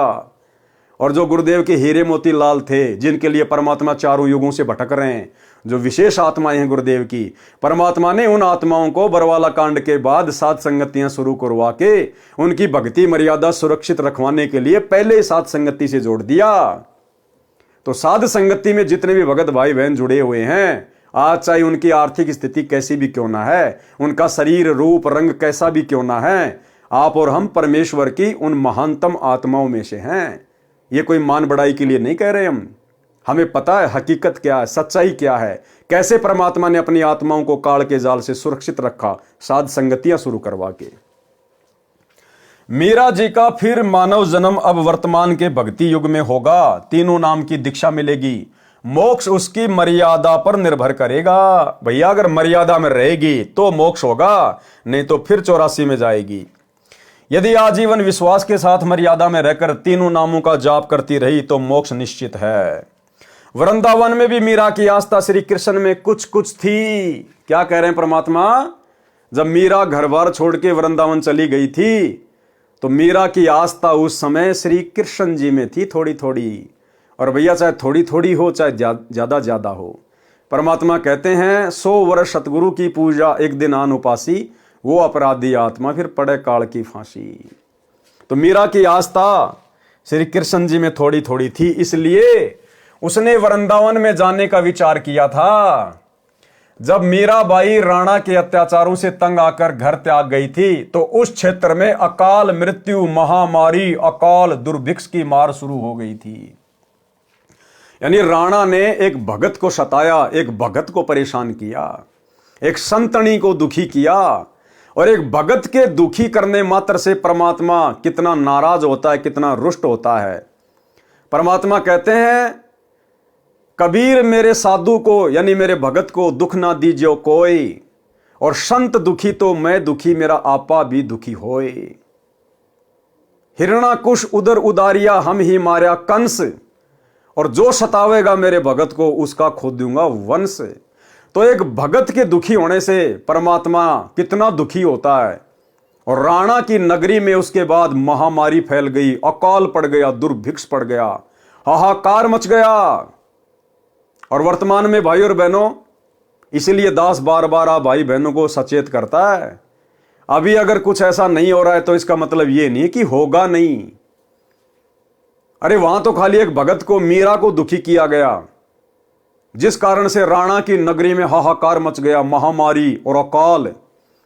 और यहां वर्तमान में हरियाणा में उस पूर्ण ब्रह्म परमात्मा अल्लाहों के अल्लाह सर्वेश्वर महेश्वर को, सतगुरु रामपाल जी भगवान को, इस कबीर परमात्मा को दुखी किया गया है। और 2014 बरवाला कांड के बाद से वे कहां बैठे हुए हैं। सोचिए आने वाले विनाशकारी समय में, युग परिवर्तन के दौर में हरियाणा के ऊपर क्या बीतेगी, हरियाणा के ऊपर क्या बीतेगी। और विशेषकर जहां परमात्मा निवास करते थे जिला हिसार में, वहां क्या बीतेगी। इसलिए भाई और बहनों, परमात्मा कहते दिल्ली मंडल पाप की भूमा। ये जो दिल्ली मंडल के अंतर्गत यानी दिल्ली के अधीन जो क्षेत्र है, इसमें ये हरियाणा पड़ता है। तो सोचिए भाई और बहनों, जब एक मीरा को, एक भगत को दुखी करने के कारण उस राजा की नगरी में ऐसी हाहाकार मच सकती है, तो वर्तमान में तो सम्राट को दुखी किया गया है, सम्राट को परेशान किया गया है, ना पहचान कर, जानबूझकर बकवाद करके, उनके विचार ना सुनकर, उनके सत्संग ना सुनकर, काल प्रेरणा से। तो सोचिए आने वाले समय में इस सरकार का क्या होगा, उस प्रदेश के वासियों का क्या होगा, किस किस प्रकार की आपदाएं आएंगी, आपत्तियां आएंगी। और फिर समाधान क्या होगा? समाधान वही होगा जो राणा को फिर पंडितों ने बताया, ज्योतिषियों ने बताया। क्या? जब मीराबाई राणा के अत्याचारों से तंग आकर घर त्याग कर गई, तो उस क्षेत्र में अकाल मृत्यु, महामारी, अकाल दुर्भिक्ष की मार शुरू हो गई। ज्योतिषियों ने बताया कि आपके नगर से संत रुष्ट होकर चला गया है, जिस कारण से यह उपद्रव हो रहा है। समाधान बताया कि यदि वह संत जीवित मिल जाए और वापस मनाकर, क्या वापस मनाकर प्रसन्न करके लाया जाए, वो संत अपने आप आए, उससे बात नहीं बनेगी।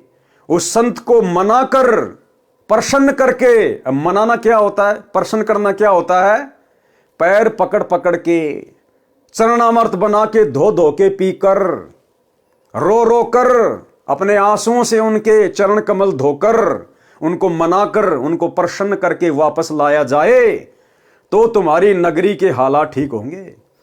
तो आने वाले समय में भाई और बहनों, जो भी हरियाणा का राजा होगा, मुख्यमंत्री होगा, जो भी भारत का राजा होगा, जो प्रधानमंत्री होगा, राष्ट्रपति होगा, हिसार जेल में जाकर उस युग परिवर्तन के समय में, हाहाकार के समय में, हिसार जेल में जाकर सतगुरु रामपाल जी के पैर पकड़कर, चरण धोकर, नाक रगड़कर, घुटने टेककर माफी मांगने से ये हालात देश और दुनिया के सुधरेंगे।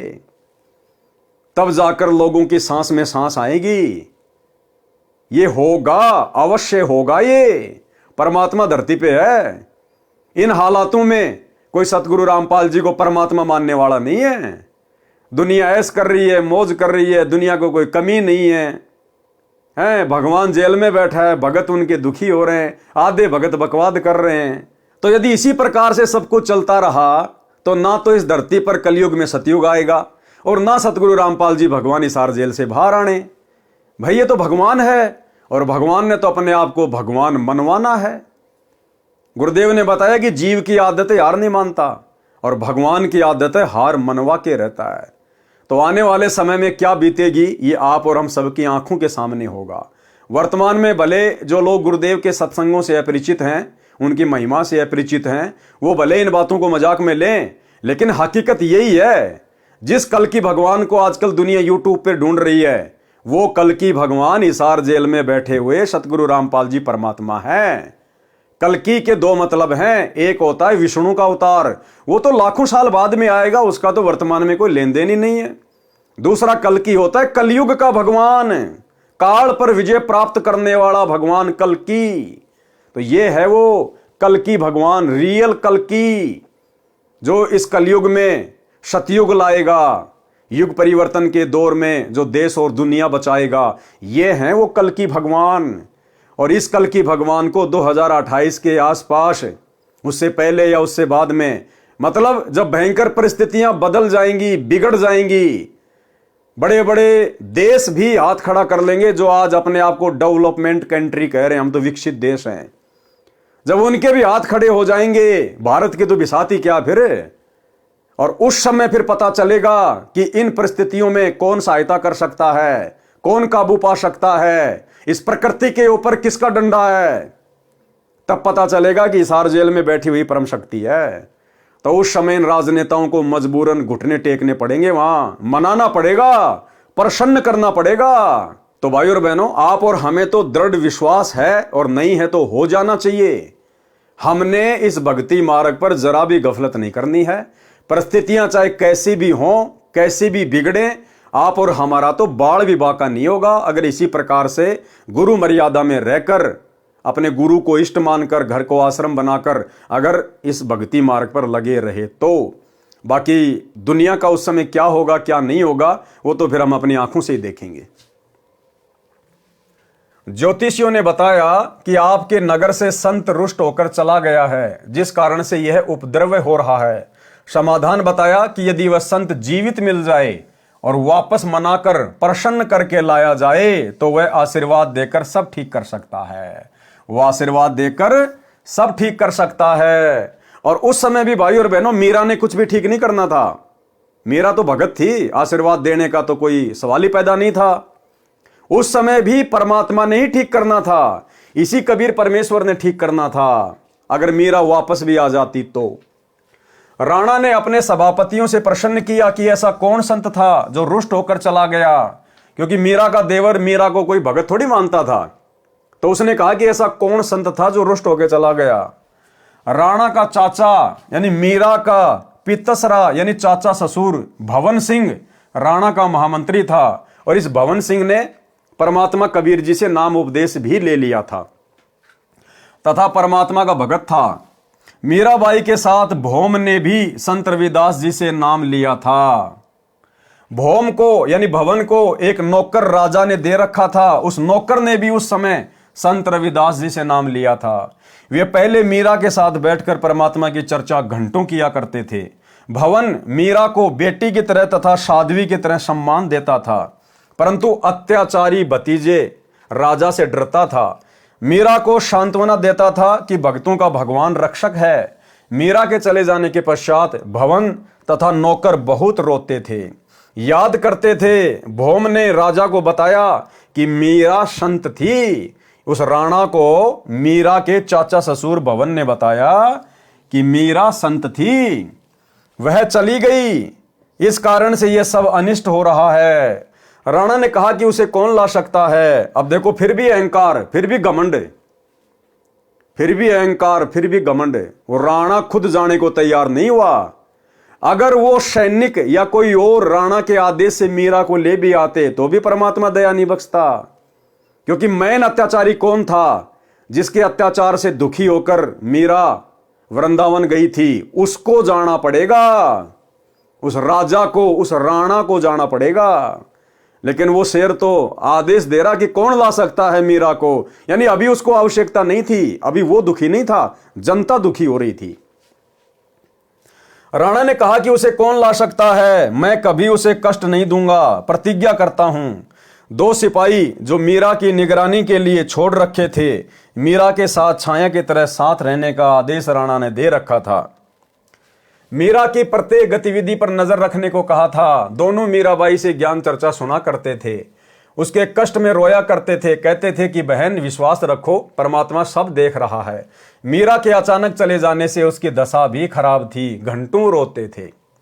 उन दोनों ने खड़ा होकर सभा में कहा कि हम मीरा को लौटा ला सकते हैं यदि जिंदा मिल गई तो। राजा ने कहा कि यदि नहीं आई तो क्या करोगे? वे बोले कि हम भी लौट कर नहीं आएंगे। अब देखो कितना अभिमान था उसके अंदर। कह रहा यदि मीरा नहीं आई तो फिर तुम्हारे साथ में क्या होना चाहिए, यानी फिर तुम्हारे को सजा मिलेगी। अभी भी उसमें अहंकार। तो भाइयों और बहनों, आज वर्तमान में सतगुरु रामपाल जी भगवान उस युग परिवर्तन के दौर में जनता के हाथ पैर जोड़ने से नहीं आएंगे। जो मुख्य लोग हैं, जो देश की व्यवस्था को संभालते हैं, जो राजा लोग हैं, मंत्री प्रधानमंत्री हैं, वो जब जाएंगे रोएंगे, गिड़गिड़ाएंगे। और ये उस समय गिड़गिड़ाएंगे जब सारी सत्ता, सारी हेकड़ी जब इनके हाथ से निकल जाएगी, जब इन राजनेताओं की खुद की जान के ऊपर बात आएगी ना कि अब तुम्हारे प्राण नहीं बचेंगे, उस समय ये गिड़गिड़ाते हुए जाएंगे हिसार जेल में अपने बाप के चरणों में नाक रगड़ने के लिए, और उस समय फिर परमात्मा विचार करेगा कि क्या करना है क्या नहीं करना है।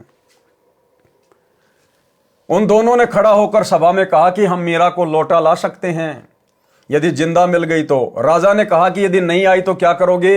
वे बोले कि हम भी लौट कर नहीं आएंगे। दोनों मीराबाई की खोज में निकले। पता चला कि बहुत सारे संत स्त्री पुरुष वृंदावन में रहते हैं। वहां मीराबाई मिल गई। लौट चलने की प्रार्थना की। बताया कि राजा के राज में उपद्रव हो रहे हैं। ब्राह्मणों ने बताया है कि मीरा वापस आएगी तो सब ठीक होगा। राणा ने कहा है कि आगे से मीरा को कोई कष्ट नहीं दूंगा, आप चलो। मीरा ने कहा कि भाई अब नहीं जाऊंगी। उन्होंने कहा कि यदि आप नहीं चलोगी तो हम प्रतिज्ञा करके आए हैं कि यदि मीरा जीवित मिल गई तो हमारी बात को मान लेगी। राणा ने कहा कि यदि नहीं आई तो क्या करोगे? हमने कहा है कि हम भी नहीं आएंगे। बहन जी, हमारे परिवार की ओर देखकर चलो। मीराबाई बोली कि यदि मैं संसार छोड़कर गई होती तो भी तो लौट जाते। सिपाहियों ने कहा कि फिर तो लौटना ही था।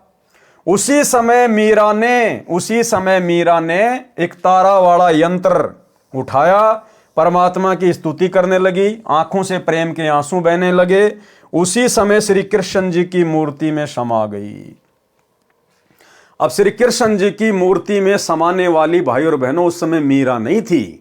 अरे मीरा तो एक भगत थी बेचारी। मीरा तो एक भगत थी, उसमें कोई रिद्धि सिद्धि थोड़ी थी, कोई जंतर मंत्र थोड़े जानती थी वो। उस समय कबीर परमात्मा सतगुरु रामपाल जी भगवान मीरा के रूप में बैठे हुए थे। मालिक अंतर्यामी, उनको पता था कि सैनिक आ रहे हैं और परमात्मा ने उस समय वो लीला घटित करनी थी। यानी आज आप और हमें ये विश्वास दिलाना था कि मीरा की आस्था, मीरा की श्रद्धा परमात्मा से उपदेश लेने के बाद भी थोड़ी थोड़ी श्री कृष्ण जी में थी। अन्यथा अगर मीरा भी मान लो अगर रिद्धि सिद्धि वाली हो गई थी और यदि उसने अपनी मर्यादा तोड़ दी और जादू जंत्र करके अगर श्री कृष्ण जी की मूर्ति में समा गई तो इससे भी यही सिद्ध होता है कि मीरा कबीर परमात्मा के उपदेश को फॉलो नहीं कर पाई, उनके ज्ञान को अच्छे से नहीं समझ पाई। मीरा की आस्था श्री कृष्ण जी से हट नहीं पाई। अन्यथा श्री कृष्ण जी की मूर्ति में समाने का क्या मतलब था? अपने परमात्मा का वैसे ध्यान करती रहती, जमीन में समा जाती। श्री कृष्ण जी की मूर्ति में समाने का क्या मतलब था? यानी गुरुदेव भगवान आप और हमारी आंखें खोलने के लिए कि मीरा कितनी अच्छी आत्मा थी, कितना संघर्ष किया, परमात्मा उसके कितना साथ थे, लेकिन परमात्मा भी उस समय फेल हो जाता है जब ये जीव जरा सी भी आस्था अपने गुरु से हटाकर, अपने परमात्मा से हटाकर किसी अन्य देव में लगा लेता है। 100 वर्ष सतगुरु की पूजा एक दिन अनुपासी, वो अपराधी आत्मा फिर पड़े काल की फांसी। तो आप और हमारे लिए शिक्षा है, एक उदाहरण पेश किया गुरुदेव ने मीरा का रूप बना के और उस मूर्ति में समाकर, क्योंकि मीरा की श्री कृष्ण में आस्था समझो मूर्ति में समा गई, बात एक ही है। तो आप और हमें शिक्षा देना चाह रहे हैं गुरुदेव भगवान की, वर्तमान में तुम मीरा जितनी भी गलती मत कर देना। जहां आशा तहां बाशा होई, मन कर्म वचन सुमरियो सोई। अगर ये भक्ति करते करते इस कलयुग की पिछली पीढ़ी में अगर तुम्हारी अपने गुरु के अलावा किसी अन्य में जरा सी भी आस्था रह गई, जैसे आज सतलोक आश्रमों से जुड़े हुए 90% भगत भाई बहनों की थोड़ी सी नहीं, आधी नहीं, पूरी की पूरी आस्था उस दाढ़ी मूंछ वाली कबीर जी की समझे जाने वाली नकली फोटो में है। यानी वही बात है भाई और बहनों, जहां से परमात्मा ने उठाया था संगत वहीं जाके खड़ी हो गई। पहले देवी देवताओं को छोड़ने को तैयार नहीं थी, अब उस दाढ़ी मूंछ वाले कबीर जी की मुर्दा फोटो को छोड़ने को तैयार नहीं है। अब क्या करे भगवान? परमात्मा समझा ही सकता है, रो ही सकता है, प्रमाण दे सकता है, सीना फाड़ के नहीं दिखाएगा कि मैं कबीर हूं तुम्हारा गुरु। तो ये तो हमने तत्व ज्ञान को आधार बनाकर ही समझना पड़ेगा। तो आप और हमारा सौभाग्य साथ संगति से जुड़े हुए भाई बहनों का, जो परमात्मा ने आस्था और श्रद्धा का नामो निशानी खत्म कर दिया किसी अन्य देव में, महादेव में, और वो दाढ़ी मूंछ वाली कबीर जी की फोटो को परमात्मा ने हम सभी सत्सेवकों में प्रेरणा करके टूक टूक करवा दिया, फड़वा दिया, सोशल मीडिया पर वीडियो बनवा दिए दूसरे लोगों को भी संदेश देने के लिए।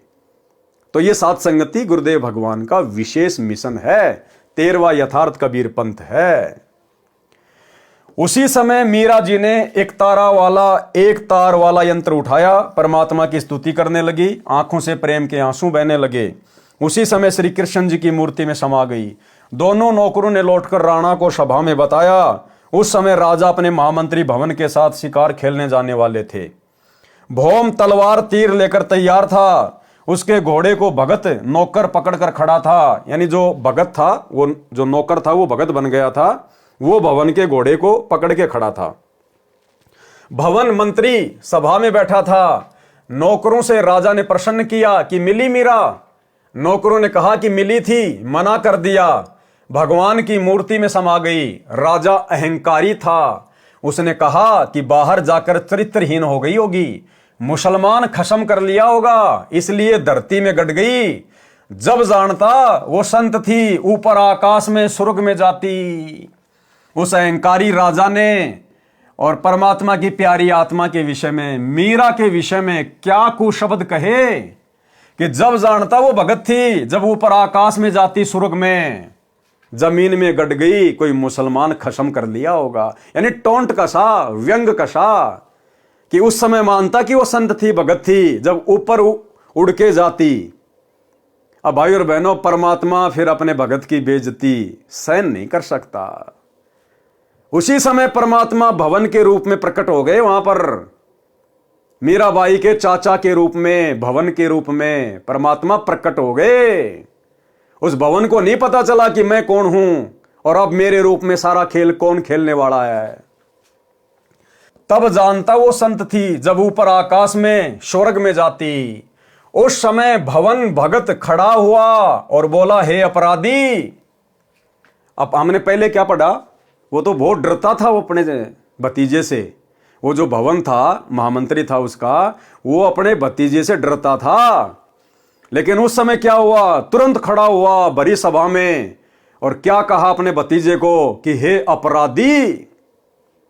उस समय भाई और बहनों, वो सारी भूमिका, वो सारा रोल कबीर परमात्मा सतगुरु रामपाल जी भगवान ने अपने हाथ में ले लिया।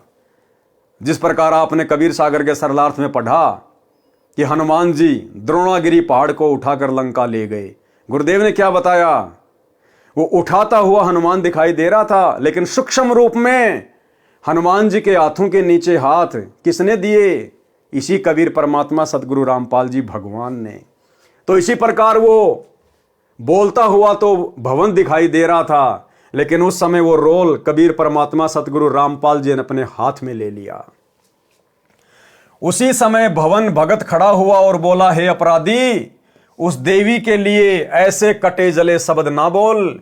यदि वह ऊपर चली जाती तो भी तूने नहीं मानना था, तेरा पाप नहीं मानने देता। मैं जा रहा हूं स्वर्ग में, देख ले। भौम सबके सामने घोड़े पर सवार हो गया, तलवार भी हाथ में थी। घोड़ा ऊपर को उठने लगा तो नौकर रोने लगा कि मालिक, मैं कैसे अकेला इस अन्यायी के राज्य में रह सकूंगा, मुझे भी साथ ले चलो। यूं कहते कहते नौकर भगत ने घोड़े की पूंछ पकड़ ली, वह भी घोड़े से लटक कर ऊपर चल दिया। घोड़े, जूतों व गुलाम सहित भवन स्वर्ग गया। ये सारा खेल कबीर भगवान का, कबीर परमात्मा का। ये सारा खेल भाई और बहनों पूज्य गुरुदेव भगवान का। अब आगे आपको पता चलेगा कि भवन बेचारा कितना दिल का कमजोर था और कितना भय मानता था अपने भतीजे से। और भवन कैसे घोड़े पे चढ़कर स्वर्ग चला जाएगा, और क्यों जाएगा भाई भवन स्वर्ग में? वो स्वर्ग की भक्ति कर रहा था क्या? वो तो कबीर परमात्मा की भक्ति कर रहा था। हमारे को तो स्वर्ग में जाना ही नहीं। लेकिन परमात्मा ने यहां फिर यह साबित किया मीराबाई की तरह कि भवन की आस्था भी स्वर्ग में थी, उसकी आस्था भी श्री विष्णु जी में थी। भले नाम रविदास जी से ले रखा था, भले मंत्र ये वाले जाप करता था, लेकिन आस्था मूल ज्ञान के अभाव में, भक्ति के कंप्लीट कोर्स के अभाव में उन आत्माओं की आस्था अपने उन्हीं इष्ट देव में रही। कोई श्री कृष्ण जी को मानता, कोई शंकर को मानता, कोई माता जी को मानता। इसलिए परमात्मा ने आप और हमें शिक्षा देने के लिए ये उदाहरण पेश किया कि उनकी आस्था पूर्णतया परमात्मा में नहीं बनी थी, और जिसको टारगेट मान के वो भक्ति कर रहे थे, परमात्मा ने वहीं उनको पहुंचा दिया स्वर्ग में। और उस अहंकारी राजा के सामने इस प्रकार की लीला दिखा के परमात्मा ने उसको भी भरी सभा में नीचा दिखाना था कि हो सकता है इस अन्यायी का थोड़ा बहुत अहंकार टूट जाए। यूं कहते कहते नौकर भगत ने घोड़े की पूंछ पकड़ ली, वह भी घोड़े से लटक कर ऊपर चल दिया। घोड़े जूतों व गुलाम सहित भवन स्वर्ग में गया। विशेष एक नित्यानंद जी महाराज गांव माजरा जिला रोहतक में जटेला तालाब पर साधना किया करते थे। जटेला तालाब 4 गांव की सीमा पर माजरा की सीमा में है। गांव है माजरा, बिगावा, बास, अचीना आदि आदि। ये दादरी जिले के हैं। उनके विषय में कहा जाता है कि वे सशरीर ऊपर गए हैं। वे श्री विष्णु जी के पुजारी थे। उनको ऊपर जाते किसी ने आंखों तो नहीं देखा, परंतु पूर्ण विश्वास यही है। संत गरीबदास जी स्पष्ट करना चाहते हैं कि श्री रामचंद्र के साथ सब अयोध्यावासी स्वर्ग गए थे। राजा हरिश्चंद्र के साथ काशीवासी सब स्वर्ग गए थे, परंतु जन्म मरण न तो श्री रामचंद्र जी का समाप्त हुआ, वे श्री कृष्ण रूप में जन्मे फिर मरे, न राजा हरिश्चंद्र का जन्म मरण समाप्त हुआ, वे 10वें अवतार के रूप में आगे जन्म लेंगे। करोड़ों व्यक्तियों को मारकर कोरे पाप इकट्ठे करेंगे, नरक में गिरेंगे। नित्यानंद जी तथा भौम जैसों की गिनती क्या की जाए। केवल कबीर परमात्मा की सत्य साधना 3 बार दीक्षा वाली अधिकारी से लेकर करने से जन्म मरण सदा के लिए समाप्त हो जाता है। वर्तमान में मेरे यानी संत रामपाल के अतिरिक्त विश्व में किसी को 3 बार की दीक्षा देने का अधिकार नहीं है। ये वीडियो के माध्यम से मेरा इलेक्ट्रॉनिक शरीर हजारों वर्ष कलयुग में दीक्षा देगा। अरब खरब मानव स्त्री पुरुष जो दीक्षा लेकर मर्यादा में रहकर आजीवन भक्ति करेंगे तो मोक्ष में कोई शंका नहीं है। भवन मंत्री भगत की रक्षा परमात्मा ने की, यानी ये जो घटना है जब भवन घोड़े सहित स्वर्ग में गया था, उससे पहले की घटना है कि क्या घटना घटी थी जो परमात्मा ने उसकी रक्षा की। और इस घटना से आपको समझ में आएगा कि घोड़े के ऊपर उस समय भवन के रूप में स्वर्ग जाने वाला कौन था। भवन मंत्री भगत की रक्षा परमात्मा ने की। भगत भवन महामंत्री था, राजा का चाचा था तथा बहुत वफादार था। राणा अपना चाचा होने के नाते तथा निष्कपट से सेवा करने के कारण भवन पर बहुत विश्वास करता था। भवन को परमात्मा पर पूर्ण विश्वास था। एक अन्य मंत्री चाहता था कि मैं महामंत्री बनूं तो सब कमांड मेरे हाथ में आ जाए। अब महामंत्री भवन के अधीन रहना पड़ता है, वह जो कहता है वही करना पड़ता है, मेरी नहीं चलती। राजा के सामने महामंत्री भवन की निंदा करता रहता था, परंतु राजा को विश्वास नहीं हो रहा था कि मेरे चाचा मेरे विरुद्ध चल सकता है या मेरे राज्य को हड़पना चाहता है। परंतु दुष्ट मंत्री को चैन नहीं था। राजा महामंत्री भवन को शिकार करने के समय या किसी अन्य शहर में जाना होता था तो सदा साथ रखता था। शिकार करने जाते थे, भवन जीव नहीं मारना चाहता था, परंतु राजा को नाराज भी नहीं करना चाहता था, इसलिए काठ की यानी लकड़ी की तलवार बनाकर लोहे की म्यान में डाल रखी थी।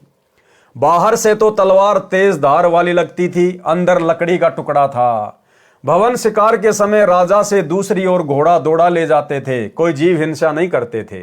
भवन का परमात्मा पर अटूट विश्वास था। जो भी कार्य गलत होता तभी कहते कि परमात्मा जो करता है अच्छा करता है। अच्छा हुआ, अच्छा हुआ। किसी ने मंत्री को बताया कि भवन महामंत्री ने काठ की तलवार ले रखी है, कहता है कि जीव हिंसा नहीं करनी चाहिए। चापलूस मंत्री ने भवन के पीछे से उसकी तलवार देखी, वास्तव में लकड़ी की थी। 1-2 को और दिखाई, 3-4 ने आंखों देखी। चापलूस मंत्री ने सबसे कहा कि भवन अपने भतीजे को मरवाना चाहता है, स्वयं राज्य चाहता है। भाइयों, मेरे साथ राजा के पास चलो। मंत्री अपनी मंडली को लेकर राजा के यहां पेश हुआ। सबने एक सुर में कहा कि राजन, हम आंखों देख कर आए हैं, भवन आपका रक्षक नहीं है, आपको धोखा दे रहा है, काठ की तलवार ले रखी है, आप स्वयं मंगा कर देखें, हम पर विश्वास ना करें। देखो भाई और बहनों, जब भगत की नीयत सच्ची होती है ना, अब भुवन ने वो काठ की तलवार क्यों रखी? अपने भतीजे को मरवाने के लिए नहीं, उसका राज्य हड़पने के लिए नहीं। भगत की ठोकर पर रहता है राज्य। भगत राज्य का भूखा नहीं होता, थूकता भगत इंद्र के राज पे भी। भवन का मकसद था कि जब इसके साथ मैं शिकार पे जाता हूं तो मेरे हाथों से कोई जीव हत्या ना हो जाए, परमात्मा की मर्यादा ना टूट जाए। इसलिए वो काठ की तलवार रखता था कि अगर राजा के सामने अगर किसी जीव को मारना भी पड़ गया तो काठ की तलवार मारूंगा तो जीव मरेगा नहीं, बेहोश हो जाएगा, फिर उठ के भाग जाएगा। इस प्रकार से वो काठ की तलवार रखा करता था। लेकिन उस महामंत्री को मौका मिल गया, उसको किसी ने बता दिया महामंत्री ने अपनी आंखों देख लिया, 2-4 को और दिखाई उसकी तलवार उसके पीछे से, और राजा के वहां जाकर चुगली खा ली कि ऐसे ऐसे आपका चाचा आपको मरवाना चाहता है, काठ की तलवार रखता है। तो राजा ने सबको बुला लिया, सबकी तलवार चेक करने के लिए, और भवन भी सभा में आ खड़ा हुआ, भवन को पता नहीं। और जब राजा ने कहा कि सब अपनी अपनी तलवार चेक करवाओ, किसकी तलवार में कितनी धार है, अब भवन क्या करे बेचारा, बीच से निकल के जा नहीं सकता। अब हक्का बक्का रह गया कि भाई आज तो तेरी मृत्यु निश्चित है, ये दुष्ट आज तेरी गर्दन काटेगा, आज ये तलवार चेक कर रहा है और तेरी तलवार तो लकड़ी की है। तो भाई और बहनों, जब परमात्मा देख लेता कि भगत की नीयत सही है, तो परमात्मा फिर अपने भगत को मरने नहीं देता, उसकी बेइज्जती नहीं होने देता। सो छल छिद्र मैं करूं अपने जन के काज। राजा ने कहा कि यदि भवन की तलवार काठ की मिली तो सबके सामने उसकी गर्दन काट दूंगा। राजा ने सब मंत्री तथा महामंत्रियों को आदेश दिया कि दूसरे शहर में जाना है। सब अपने अपने अस्त्र शस्त्र लगाकर आधे घंटे में तैयार होकर ड्योढ़ी द्वार पर हाजिर हो। सब अपनी अपनी तलवार व अन्य शस्त्र लेकर ड्योढ़ी द्वार पर खड़े हो गए। राजा आए और बोले सब मंत्री महामंत्री तथा अन्य अंगरक्षक अपनी अपनी तलवार लेकर एक लाइन में खड़े हो जाएं। ऐसे ही हो गया। राजा प्रत्येक के पास जाकर कहे कि अपनी तलवार की धार चेक कराओ, तुमने धार ठीक से बनवा रखी है कि नहीं। यानी डायरेक्ट तो अपने चाचा को कह नहीं सकता, तो उसने ये बहाना बनाया। सबकी तलवार लोहे की थी। जब भवन का नंबर आया तो भवन को लग रहा था कि चंद मिनटों का जीवन शेष है, परमात्मा को याद कर लूं। भवन ने देखा कि आज बात बिगड़ गई है, अब ये दुष्ट तेरी गर्दन काटेगा, तेरा तो थोड़े बहुत समय का जीवन है, जब तक नंबर तेरा नहीं आता तलवार चेक करने का। और आंखें बंद करके अपने भगवान को याद करने लग गया। अब सोचो भाई और बहनों, अरे जो भवन घोड़े सहित नौकर सहित और अपनी रिद्धि सिद्धि शक्ति से स्वर्ग में जा सकता है उड़ के, क्या वो काठ की तलवार को लोहे की नहीं बना सकता था अपनी रिद्धि सिद्धि से? तो अब आपको समझ में आ जाना चाहिए भाई और बहनों कि उस समय भवन के रूप में वो लीला किसने की थी, घोड़े पर बैठकर स्वर्ग जाने की। राजा प्रत्येक के पास जाकर कहा कि तलवार की धार चेक कराओ, तुमने धार ठीक से बनवा रखी है या नहीं।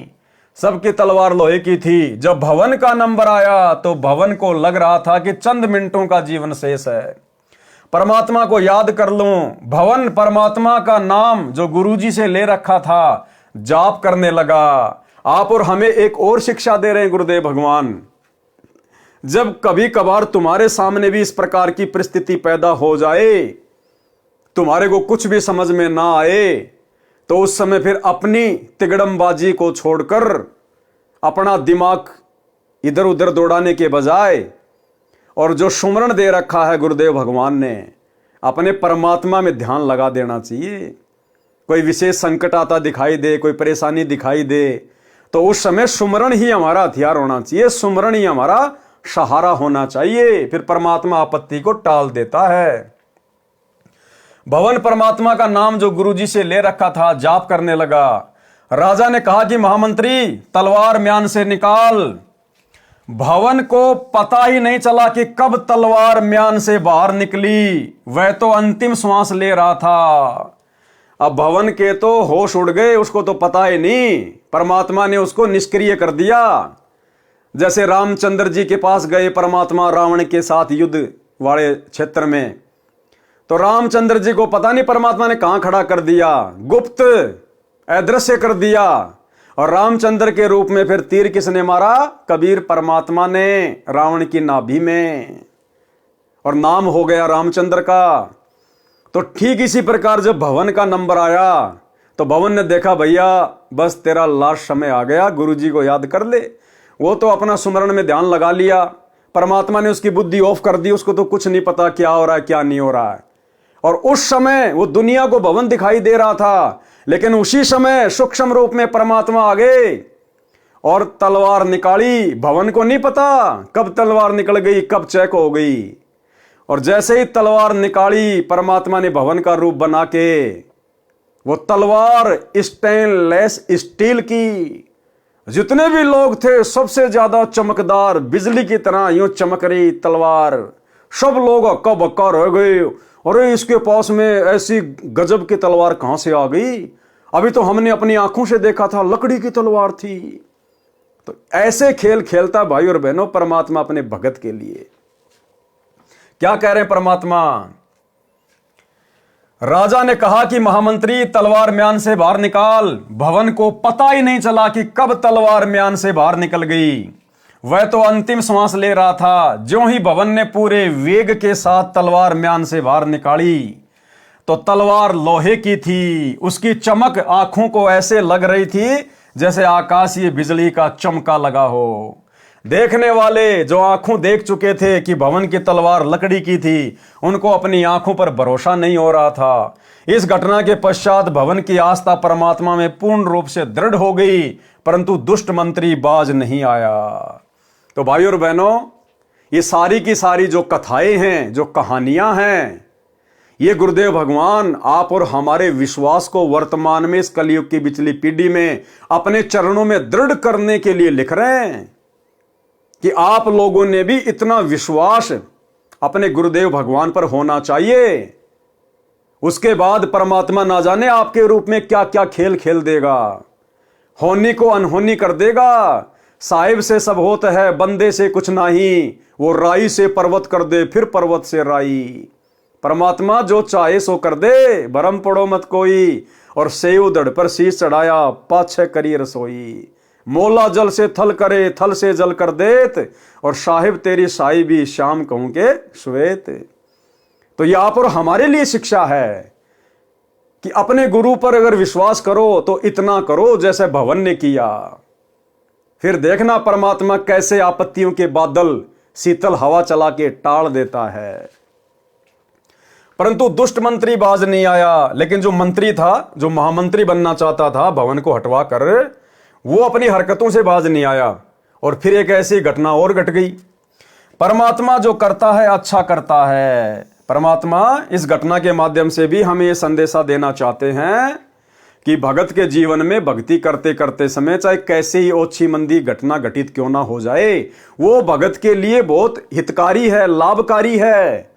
क्योंकि भविष्य का सतगुरु को पता होता है, हमें पता नहीं होता।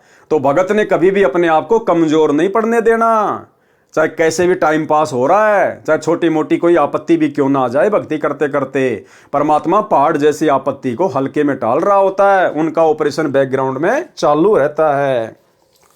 परमात्मा जो करता है अच्छा करता है। एक दिन राजा व महामंत्री और मंत्री कहीं जाने की तैयारी में खड़े थे। राजा मंत्रियों से बातें भी कर रहा था तथा तलवार को निकालकर उसकी धार देखने लगा। बातों में व्यस्त होने के कारण राजा को ध्यान नहीं रहा। उसकी दाएं हाथ की उंगली कटकर दूर गिर गई। राजा को जोर की पीड़ा हुई। महामंत्री बोला, कौन महामंत्री? भवन। महामंत्री बोला कि अच्छा हुआ, जो होता है अच्छा ही होता है। परमात्मा जो करता है अच्छा ही करता है।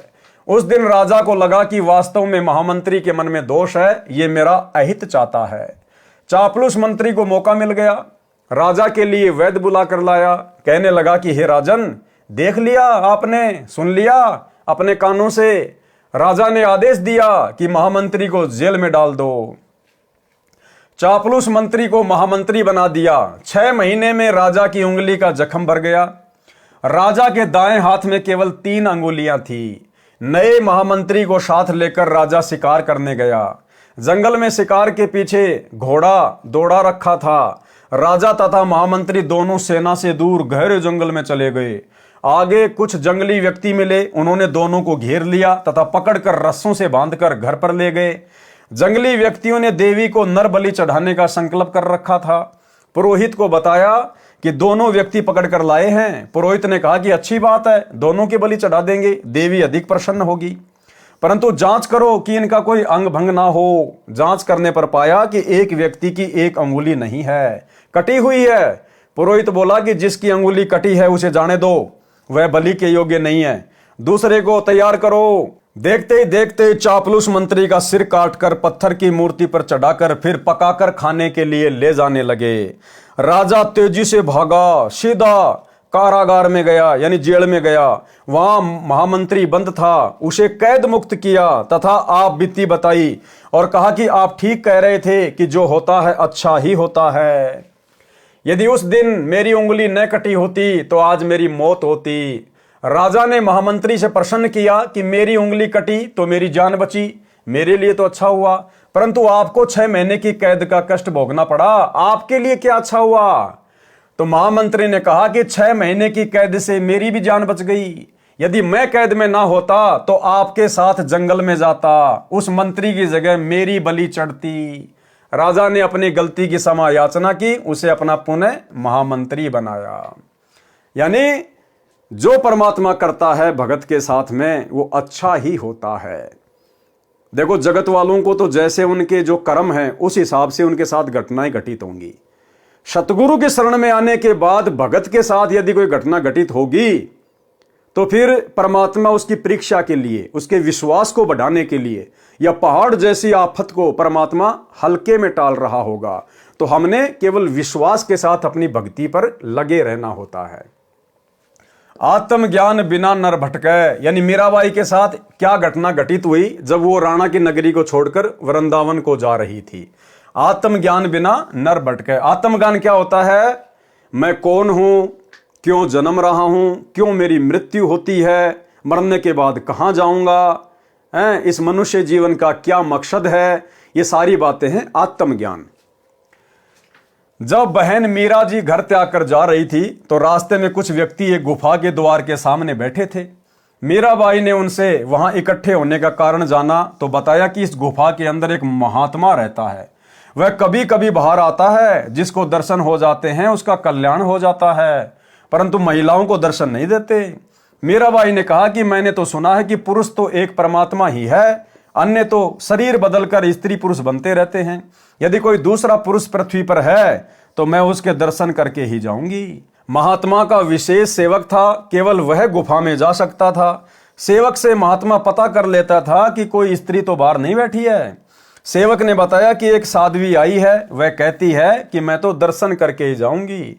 महात्मा बाहर आया। मीराबाई ने कहा कि महाराज, मैं जानना चाहती हूं कि इस 5 तत्व के बने मानव शरीर में स्त्री तथा पुरुष के तत्व में क्या अंतर है? केवल एक पुरुष है परमात्मा, आप अन्य पुरुष कैसे हो? आत्मा शरीर धारण करती है, नर मादा का अभिनय करती है। और जब मीरा ने उस महात्मा को सत उपदेश दिया, ज्ञान समझाया जैसा कि उसको परमात्मा से प्राप्त था, उसके बाद में उस महात्मा जी की आंखें खुली और उस महात्मा जी ने भी मीराबाई के साथ में जाके संत रविदास जी से नाम उपदेश लिया और अपना आत्म कल्याण करवाया। तो भाइयों और बहनों, मीराबाई की कथा से, गुरुदेव भगवान के आशीर्वाद से आप और हमें भक्ति मार्ग पर दृढ़ता के साथ में और संघर्ष करते हुए आगे बढ़ने की प्रेरणा मिलती है। और इसी प्रकार से हमने इस कलयुग की बिचली पीढ़ी में इन तमाम कथाओं से शिक्षा लेकर अपने आप को कमजोर नहीं पड़ने देना है, क्योंकि हमारे बैकग्राउंड में, हमारी पीठ पीछे समर्थ कादर भगवान, सतगुरु रामपाल जी भगवान लोहे की तरह खड़े हैं, लोहे की तरह।